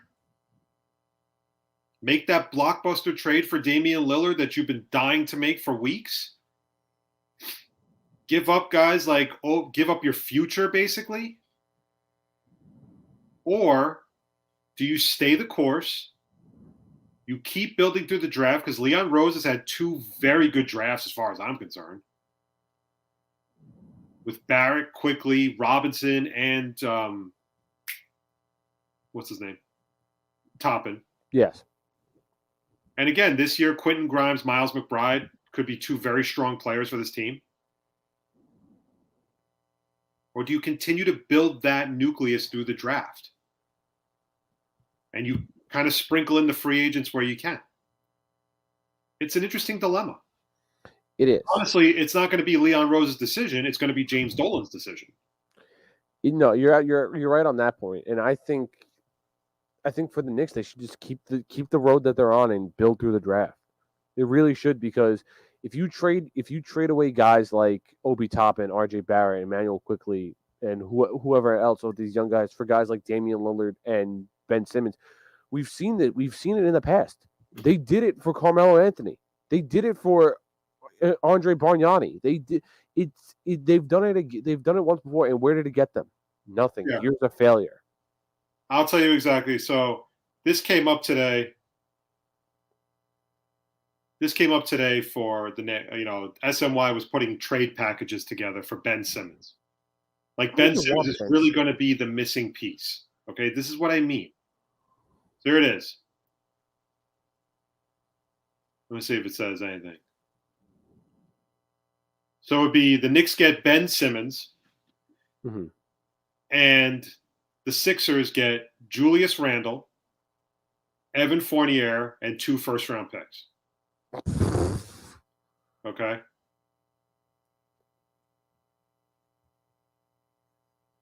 And I don't know if they get anybody else. That's a good one. That's hilarious. Ben Simmons ain't worth any of those guys. That's the funny part. Now, this fucking package is just absolutely outrageous. This is the compete without losing RJ Barrett package. So you trade Alec Burks, Kemba Walker, Kevin Knox, Obi Toppin, 3 first-round picks, and pick swaps. For Ben Simmons. Just for Ben Simmons. That's so you keep guys like RJ Barrett, you keep Mitchell Robinson, you keep Emmanuel Quickly, and you get Ben Simmons.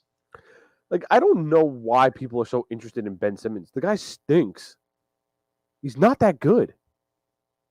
And then the last package is Barrett, Burks, Walker, Knox, and 2 first-round picks. Who in their right mind would ever want, first of all, Kemba Walker right now, because he got demoted to the bench and he has a huge contract. So why would anyone ever want him? Second, why would anyone want Kevin Knox? He's just glorifiedly terrible. Right now, he's playing over Kemba Walker. That's sad. That's really sad. I think the Knicks are in a really weird bind here. I don't know what they should do, because last year was probably everybody thought the Knicks were back.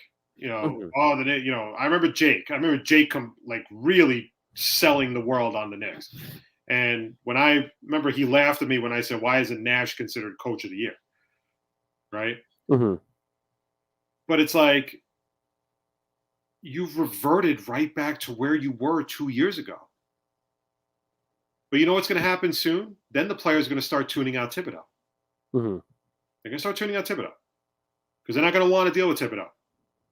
They're not going to want to deal with Thibodeau up their ass every time and everything like that. But the truth is that they've drafted so well that I don't think you can get away from that strategy. You can't. You I really think can't. they've been really good drafting players over the last couple of years. And I don't know if it's a patient. The thing is, you could flip a team pretty quickly because the NBA sucks. Half the teams in the league have losing records. Actually, I think more than that. I'd say about 60% of the teams have losing records. So the Knicks can definitely flip the script and make a run. But you're talking about possibly mortgaging your entire future for one guy that's going to want to be paid crazy money. And that's why I say, and then again, like I said before with Knicks fans, don't fucking try to tell me that you didn't want Kevin Durant or Kyrie Irving or James Harden. Because you wanted those guys so bad. And you could keep going on social media talking about, nobody talks about the Nets. We're the Kings of New York. Yeah, you're also in last place. And the Nets have like a 6-game lead on you right now. For the Knicks too, I think it doesn't help that teams like the Bulls, Cavs, Wizards, and Hornets all are playing fantastic basketball this year. Who we were not expecting to be good. Like we were expecting the Celtics and the Hawks, the Nets, obviously, then the Bucks to be good. But teams like the Bulls, Cavs, Wizards, and Hornets came out of nowhere, and we're like, okay, East is competitive. Yeah, I mean, listen, the Wizards definitely, when they made the trade, when they traded Russell Westbrook to the Lakers, they got a really good package back, around Kuzma, and then they brought in Spencer Dinwiddie, so I like what they've done, and it's good to see them back. The Cavs feel like they've been in like a never-ending rebuild. I mean, I don't really know what else to say anymore with the Cavs. They just ever since LeBron left, it's just been rebuild after rebuild after rebuild, and Evan Mobley though looks like he's going to be a beast. Yeah, Evan Mobley. They still got Jared Allen. Darius Garland's good. Ricky Rubio. I always loved Ricky Rubio. I always think he got the. Yeah, I always thought he was a little overrated, but I think he's a guy that like. I'm trying to. I wish I could have a good comparison to him because I don't think he's a great player. But he's not bad. But he's a guy that, like, whenever there's a trade, he's always the one that gets traded as like the throw in to the deal. You know who he's like? Jamal Crawford. Yeah, but he's like, I mean, he's a good setup guy, good playmaker. But the first minute that there's a trade with him from his team, he's the first one out of the building. Like he's gone automatically. Yeah. I mean, that's really it. I mean, there's not really much to say about the Nets right now. We're not trying to toot our own horns as Nets fans. The fact is they're winning games. They should be winning. And they're in first place, and that's that. The thing that scares me about the Nets is they can't beat good teams. And I worry about that. Mm-hmm. I worry about that when we get into the postseason and you have to play Milwaukee in a best of 7 and you got to play Atlanta in a best of 7. I know they beat Atlanta the other night, but that concerns me. They can't beat the Chicago Bulls. They can't beat the Miami Heat. These are teams you're going to have to play in the postseason, man. So you better fucking figure it out soon, because if not, you're going to be one and done. I mean, that's all I can really say about the Brooklyn Nets right now. Other than that, they're playing really good basketball. LaMarcus Aldridge has been a beast. Patty Mills has been a steal, in my opinion, from free agency. Durant and Harden are doing their thing. I think Joe Harris is a big loss. But overall, I think that the Nets have exactly where I expect them to be. I expect them to be a first-place team, and that's what they are. You know what the better part is, too? They're doing it without Kyrie. And I'll tell you, here's the crazy part. You know who's actually been playing pretty good for them? Cam Thomas. Yes. First-round pick. Again, this goes to the Nets. Like, since they've made that horrific trade with the Celtics in, 2012? Mm-hmm. They've been able to draft good players like Jared Allen, Karis LeVert. I'll be the first to tell you that I was not a fan of the Harden trade. You and I talked about that endlessly, and I still stand by that to this day. I loved having Jared Allen on the team. I loved having Karis LeVert on the team. But it's James Harden. How do you say no to James Harden to getting James Exactly. Harden on the Nets? I didn't love the trade because they gave up a lot to get him, but it's James Harden. So it's like, what more can you do? But my concern with the Nets right now is that they just really struggle against good teams. They've lost to Phoenix. They've lost to Golden State. They've lost to Milwaukee. They've lost to Chicago, Miami. These are teams they're going to have to play in the playoffs. It is like, and that's how you. It's easy to beat up on the bad teams, and you should beat up on the bad teams if you're the New York Nets. Wow, the Brooklyn Nets. But like you said, that's the real test is when you can face the teams like the Bulls. I don't need to be the king of New York. I don't need my basketball team to be the king. I don't give a shit about that. Knicks fans are so concerned with titles. They want to be the kings of New York. Everybody talks about us. You know, in their mind, you know, bad news is good news for them because they're talking about us again. I don't care if the Nets aren't the New York Times or, you know, the Kings of New York or New York basketball. I knew the Nets weren't going to be as big as the Knicks. But I don't need them to be. I mean, I want them to win a championship. But it's like, I don't need them to be in the media. I don't need to be on the back page of every newspaper. I don't care about that. Because while they're quietly winning the division, the Knicks are still sitting in last place wondering, you know, what do we do now? With a hair trigger owner who's going to make a move that's going to blow up the franchise because he's impatient. It was like, look at what happened last year, right? The Knicks were playing really well. Dolan had nothing to do, so he started messing with the Rangers. Fired John Davidson, fired Jeff Gordon, you know, brought in Chris Drury. The Rangers are playing better hockey. But that's what he did. He just messed with the Rangers then because the Knicks were fine. There was nothing you could do about the Knicks. They were winning. So yeah, granted, all the moves the Rangers that he did with the Rangers worked out, but you don't want James Dolan poking around your team because we've seen it in the past that he messes too much and your team turns to shit. So, all right, let's move on to baseball real quickly. We are still in a lockout right now, so right from what I'm reading, they don't think anything's going to get really going until like February. When it's like right before pitchers and catchers and all that stuff. That's when you get like right after the Super Bowl is when you expect to see movement on a CBA and all that stuff. But that being said, it was reported yesterday that the Mets managerial candidates are down to 3. It is Buck Showalter, Joe Espada, and I think it's Matt Quatraro. He's the bench coach for the Tampa Bay Rays. I'm just gonna go with Matt Quattro. Okay. Listen, at this point, if you don't hire Buck, it's a failure. You got to hire Buck. Just hire Buck, please, and stop it. Yeah, I don't know why they had to narrow it down. You know we're going to hire Buck. Mac, your star player that you just signed, Max Scherzer, wants Buck Showalter. I think the fans want Buck Showalter. If you don't sign Buck Showalter, it's a failure. But think about it like this. You told Max Scherzer you would do anything it takes to win. Mm-hmm. And that's why you got Max Scherzer here in New York. Okay? So hiring Joe Espada does not tell me you'll do whatever it takes to win. If you go out and get Buck Showalter, that tells the Met fan you mean business. The free agents are great. Don't get me wrong. I love what the Mets have done this year in free agency, and they're not done. But getting that veteran manager like Buck Showalter would be huge for this franchise. It would be huge. He's a winner. He's a winning manager. Has he won a World Series? No. But he's a winning manager. He's taken the Orioles to the playoffs. Of all the teams, the freaking Orioles, he's taken to the playoffs. The Diamondbacks he's taken to the playoffs. Yankees. I don't care if he has won a World Series or not. He's a consistent winner wherever he goes.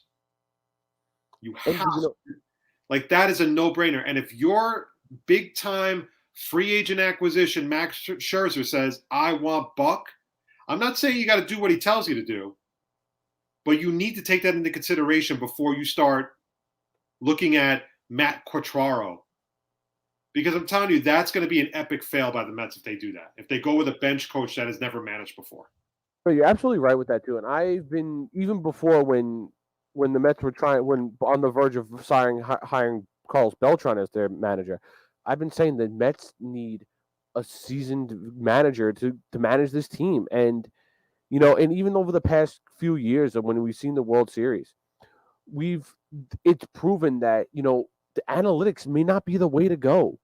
Because we just saw the Braves win a World Series by not doing analytics.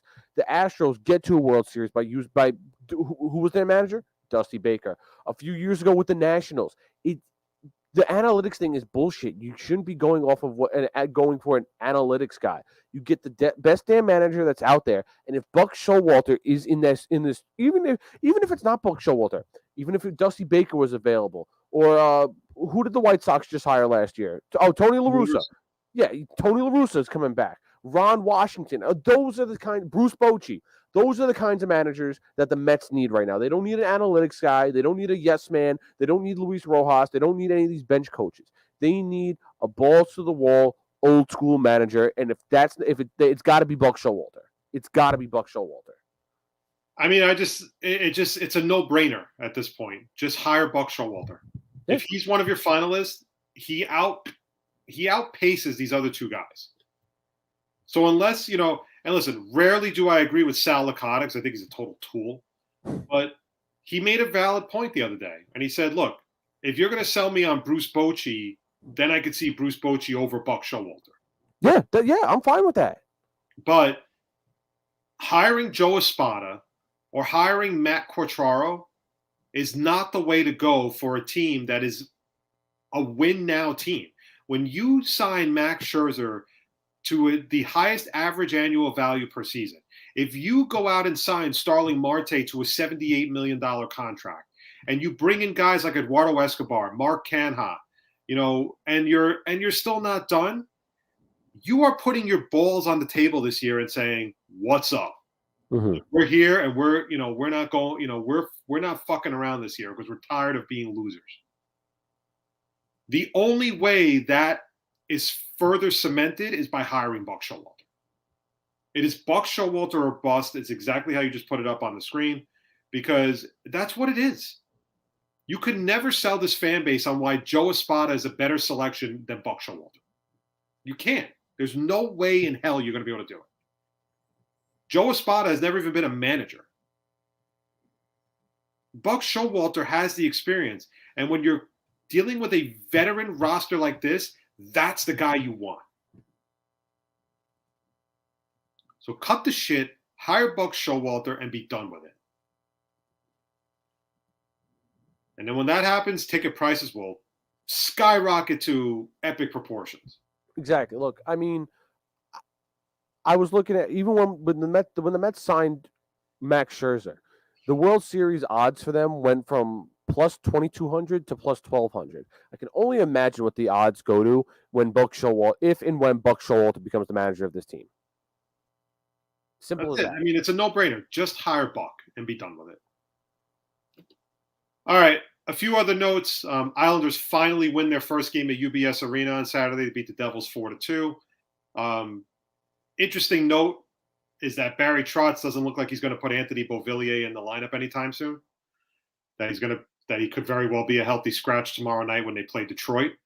And you and I have said it about endlessly, so I'll just say it again. When you bring back the same team and expect a different result, it's insanity.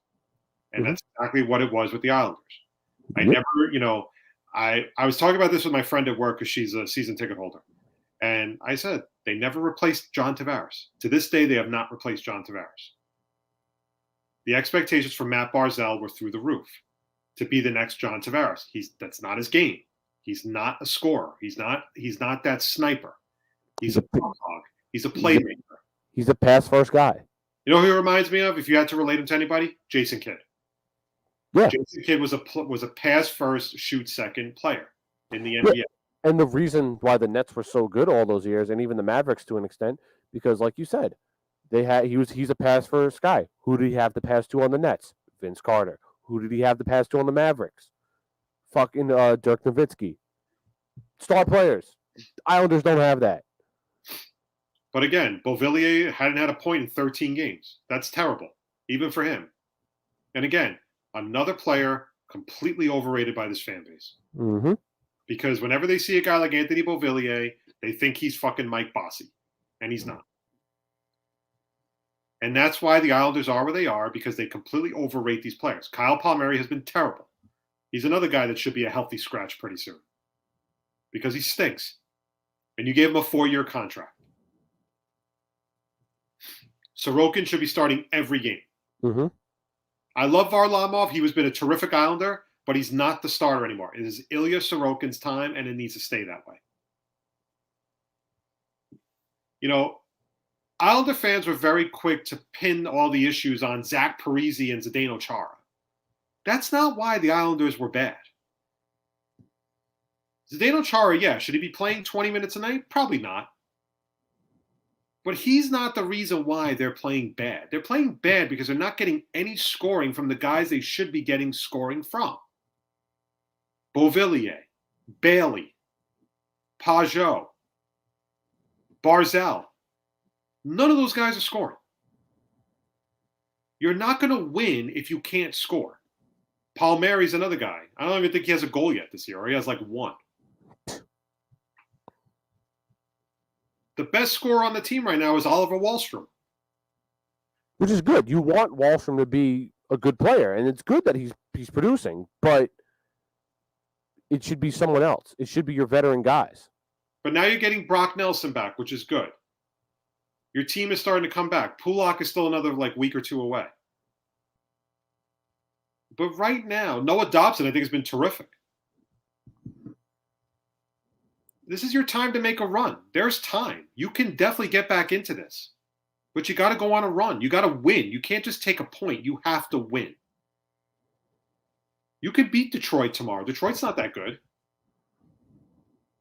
And then you play Boston. Boston's a pain in the ass. I'm glad they finally got the win. It was a good win. They beat a good Devils team. I think the Devils are an up-and-coming team. I like a lot of their young players. They definitely are. But it was just inexcusable that this team was 0-5-2. Yep. At UBS Arena. I mean, that's just ridiculous. It makes no sense. Especially when the team was unbeatable at Nassau Coliseum and practically unbeatable at Barclays Center. But they got their first win. That's all that matters. You know, that was a smart thing. Urban Meyer once again. Oh God, I wish Taylor Dahl was on the show tonight. Because every time I love having fun at Urban Meyer's expense. Urban Meyer, it was reported, called his coaches losers. That he's not the reason why they're doing bad. It's the coaches he hired, of course. Couldn't figure out why James Robinson was pulled from a game and Trevor Lawrence was like, you got to put him out there. Like, are you out of your mind?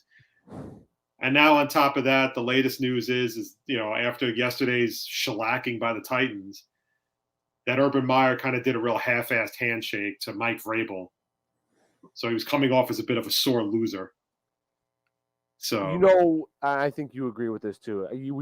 No coach should be fired after 1 year, but all signs are pointing to Urban Meyer needs to get fired after this year.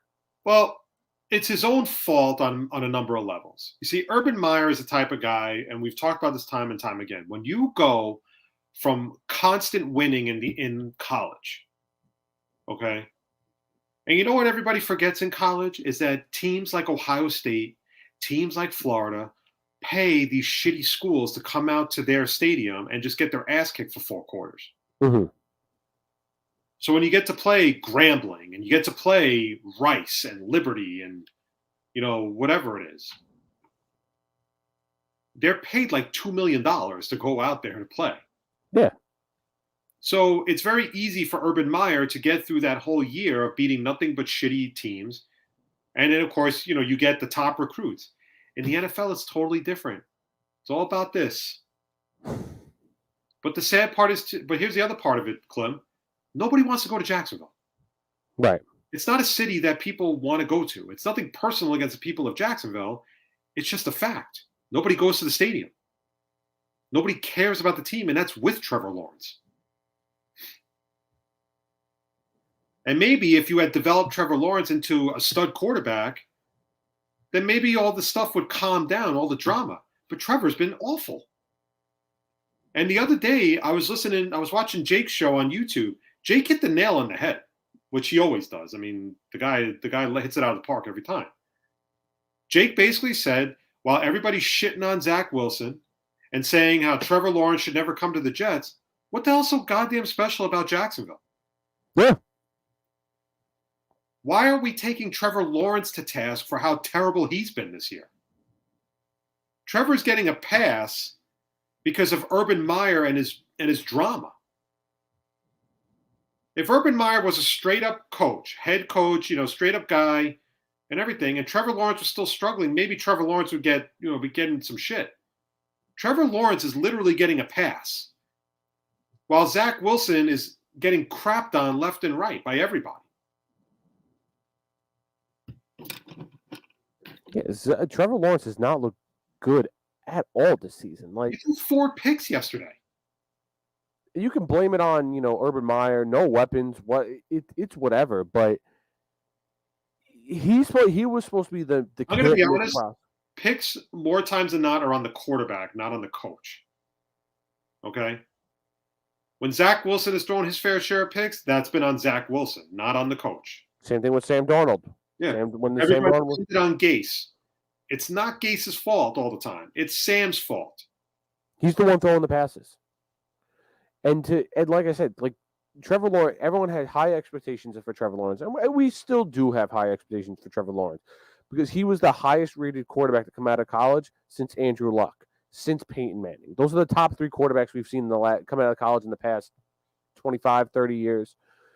And he's not living up to his expectations. And I think people are just trying to shy it under the rug a little bit. Like, let's keep this quiet a little bit and let's just trash Zach Wilson because he's on the Jets and it's easy. But here's the other part about about too. If Urban Meyer leaves Jacksonville next year, then you have a whole new coaching staff that has to teach Trevor Lawrence. Yep. Now he's already being set back a year. Because whoever comes in to be the coach is going to have to hire going to have to hire his own coaching staff. Now, that could be an enticing thing for anybody who wants to go to Jacksonville is to work with Trevor Lawrence. Yep. But Jacksonville doesn't really have much talent on the team at all. No. Then you have a story about Marvin Jones who stormed out of the locker room after Urban ripped the receivers. Had to be coerced back in. Like, they practically had to beg him to go back in and practice because Urban Meyer was being a tool. Shocking. James Robinson, who has no idea what the hell's going on with the way he's being used. I mean, it's just a mess. But yeah, going to the Jets is that's awful. It's like being in freaking purgatory.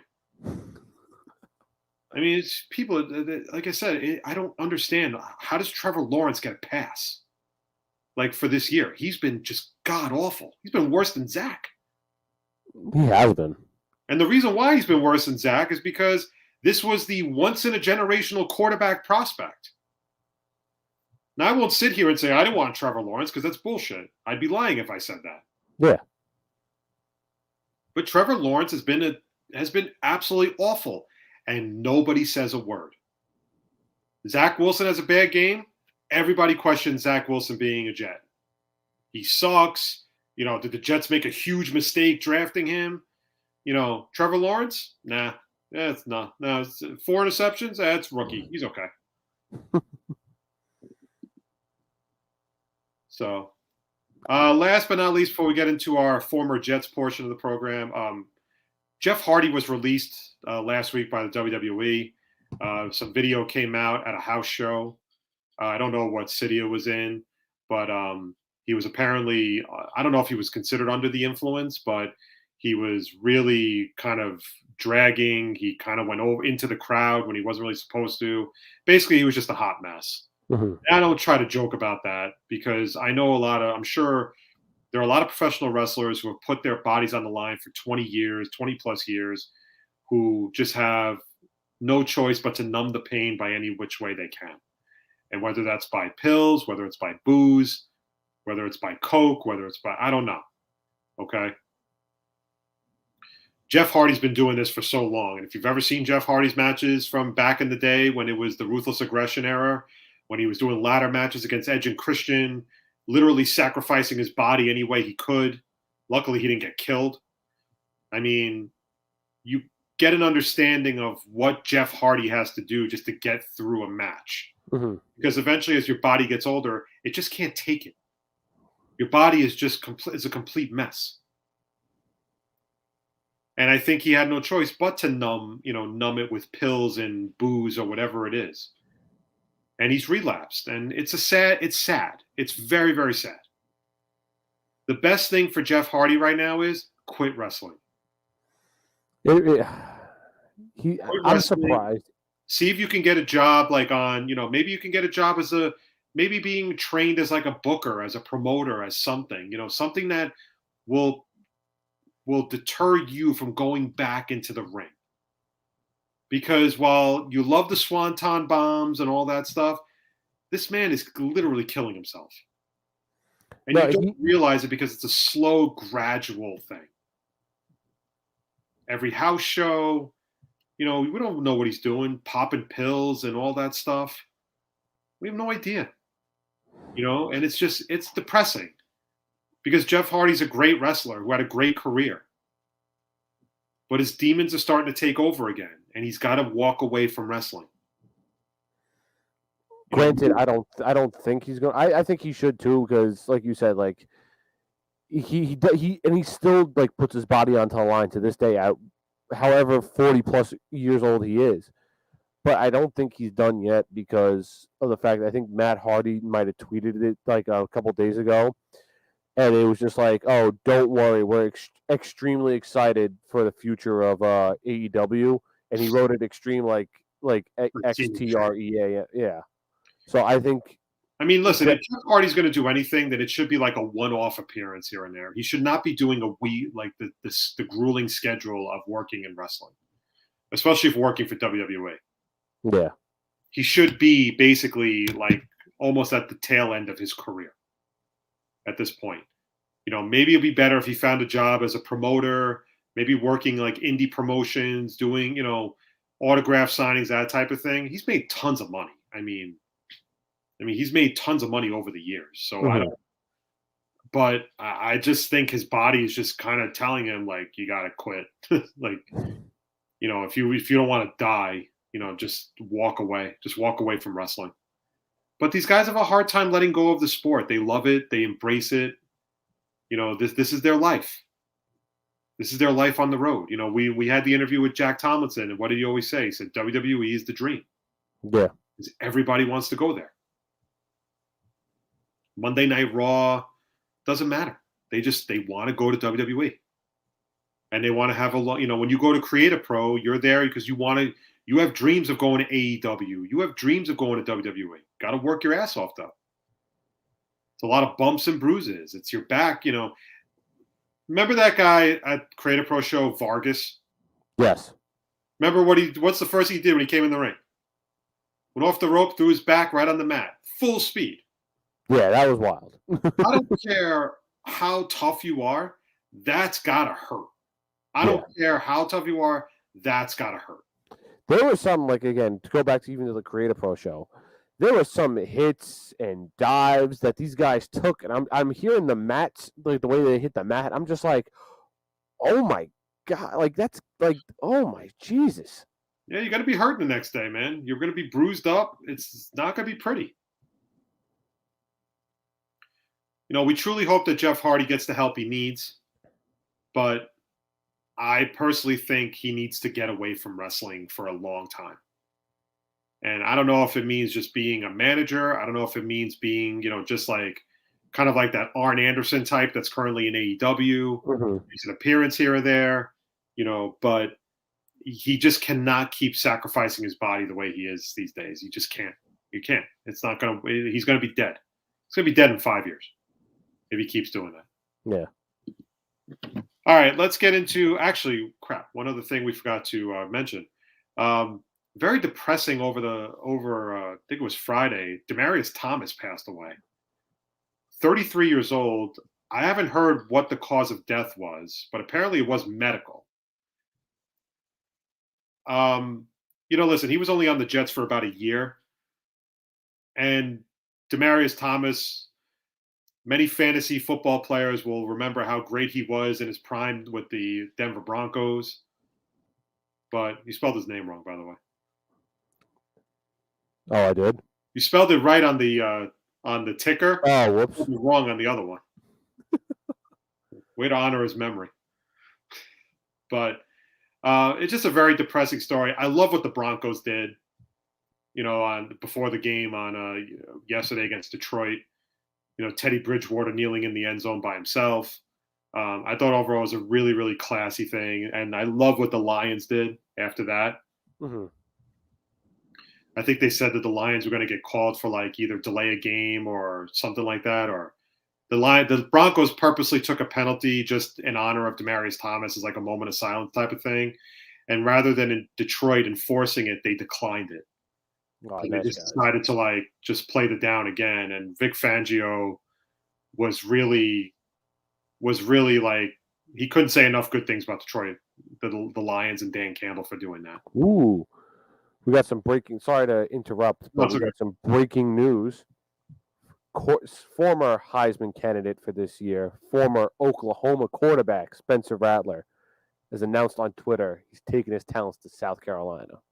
South Carolina? Yep. I thought he'd go to USC and join Lincoln Riley. That's. I was convinced he could. If he was not, I mean, he wasn't going to go pro. He was just terrible. Like, yeah, he got benched, but that's pretty interesting. He's going to South Carolina. So like I said, I figured he would have definitely gone to Lincoln Riley to USC. But it was, Demaryius Thomas was just a tremendous receiver for the Denver Broncos. I loved having him on the Jets.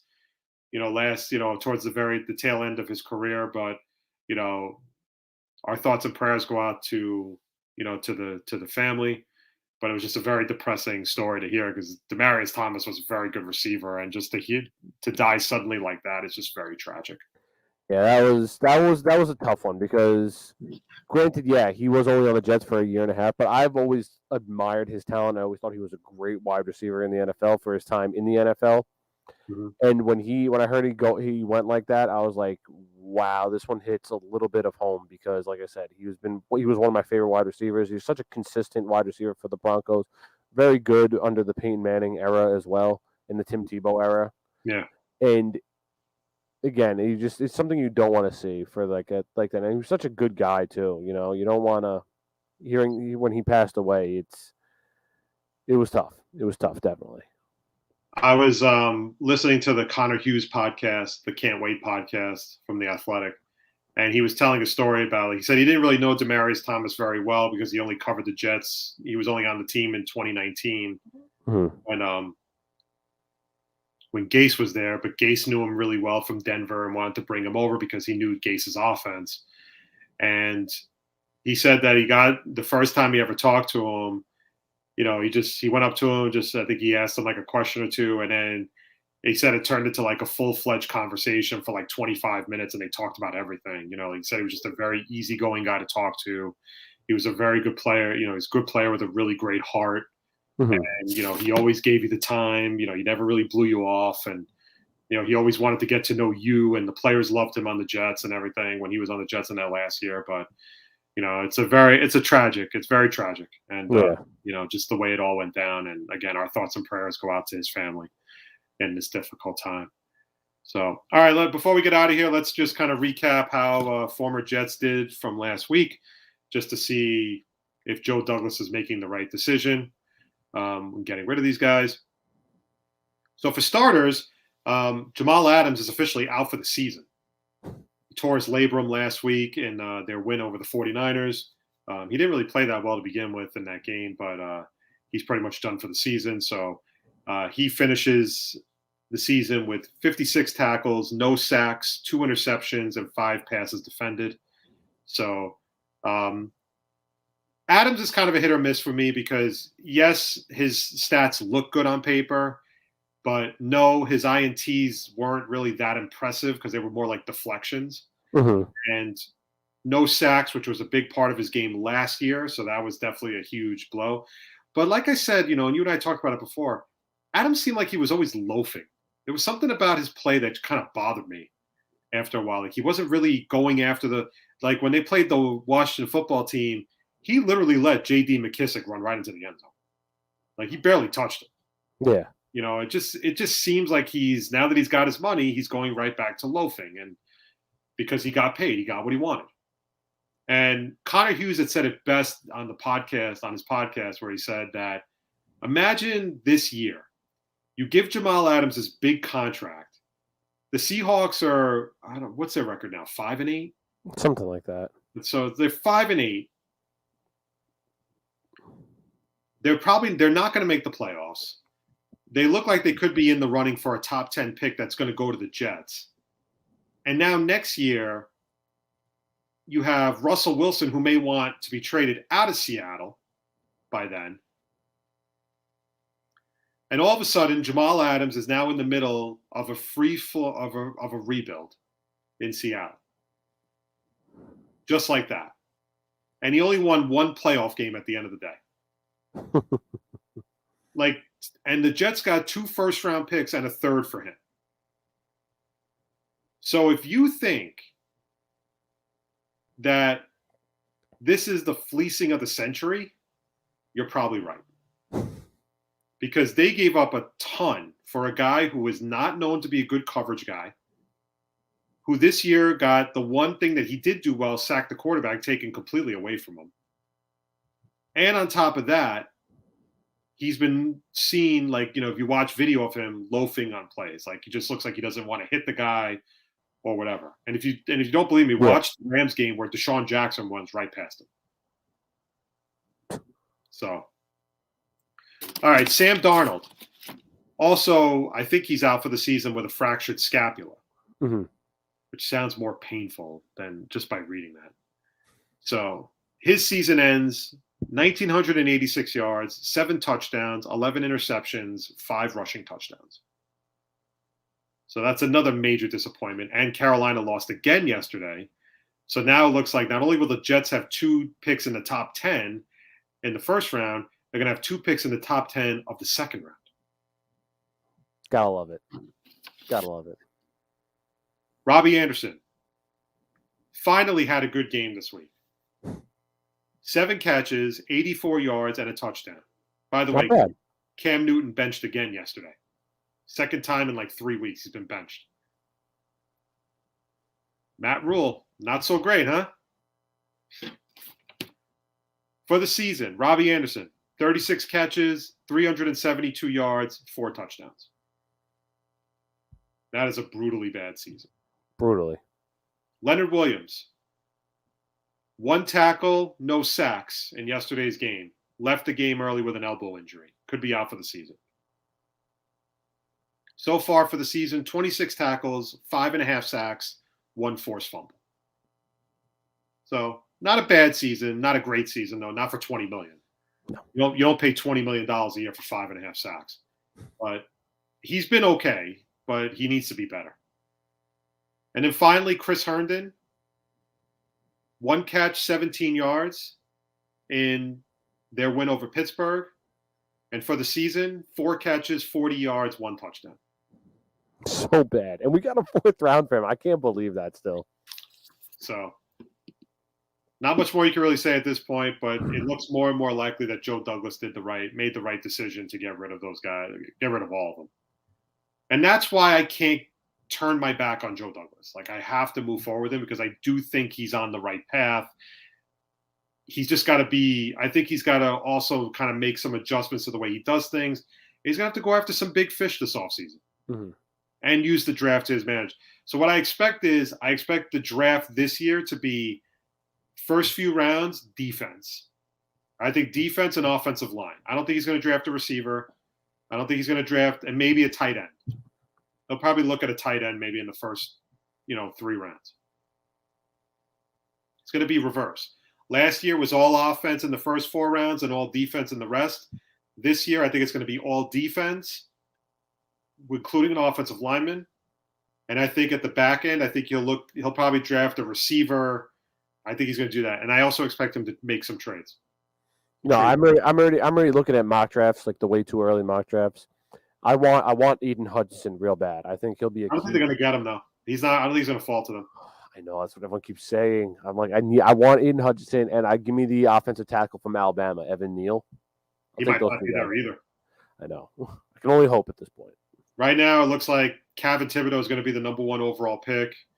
Aiden Hutchinson is probably going to go to the Texans, and the Jaguars are going to take Evan Neal. So if that's the case, and the Jets wind up picking 4th, the Jets are going to wind up with a lot of the mocks I keep seeing say show me Derek Stingley.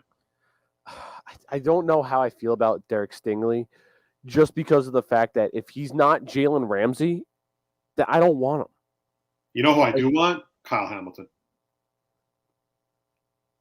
I also do too, because we need a safety very badly. I think if the Jets don't get any of those 3 guys right off the bat, I could see Douglas trading down a little bit. I could see it.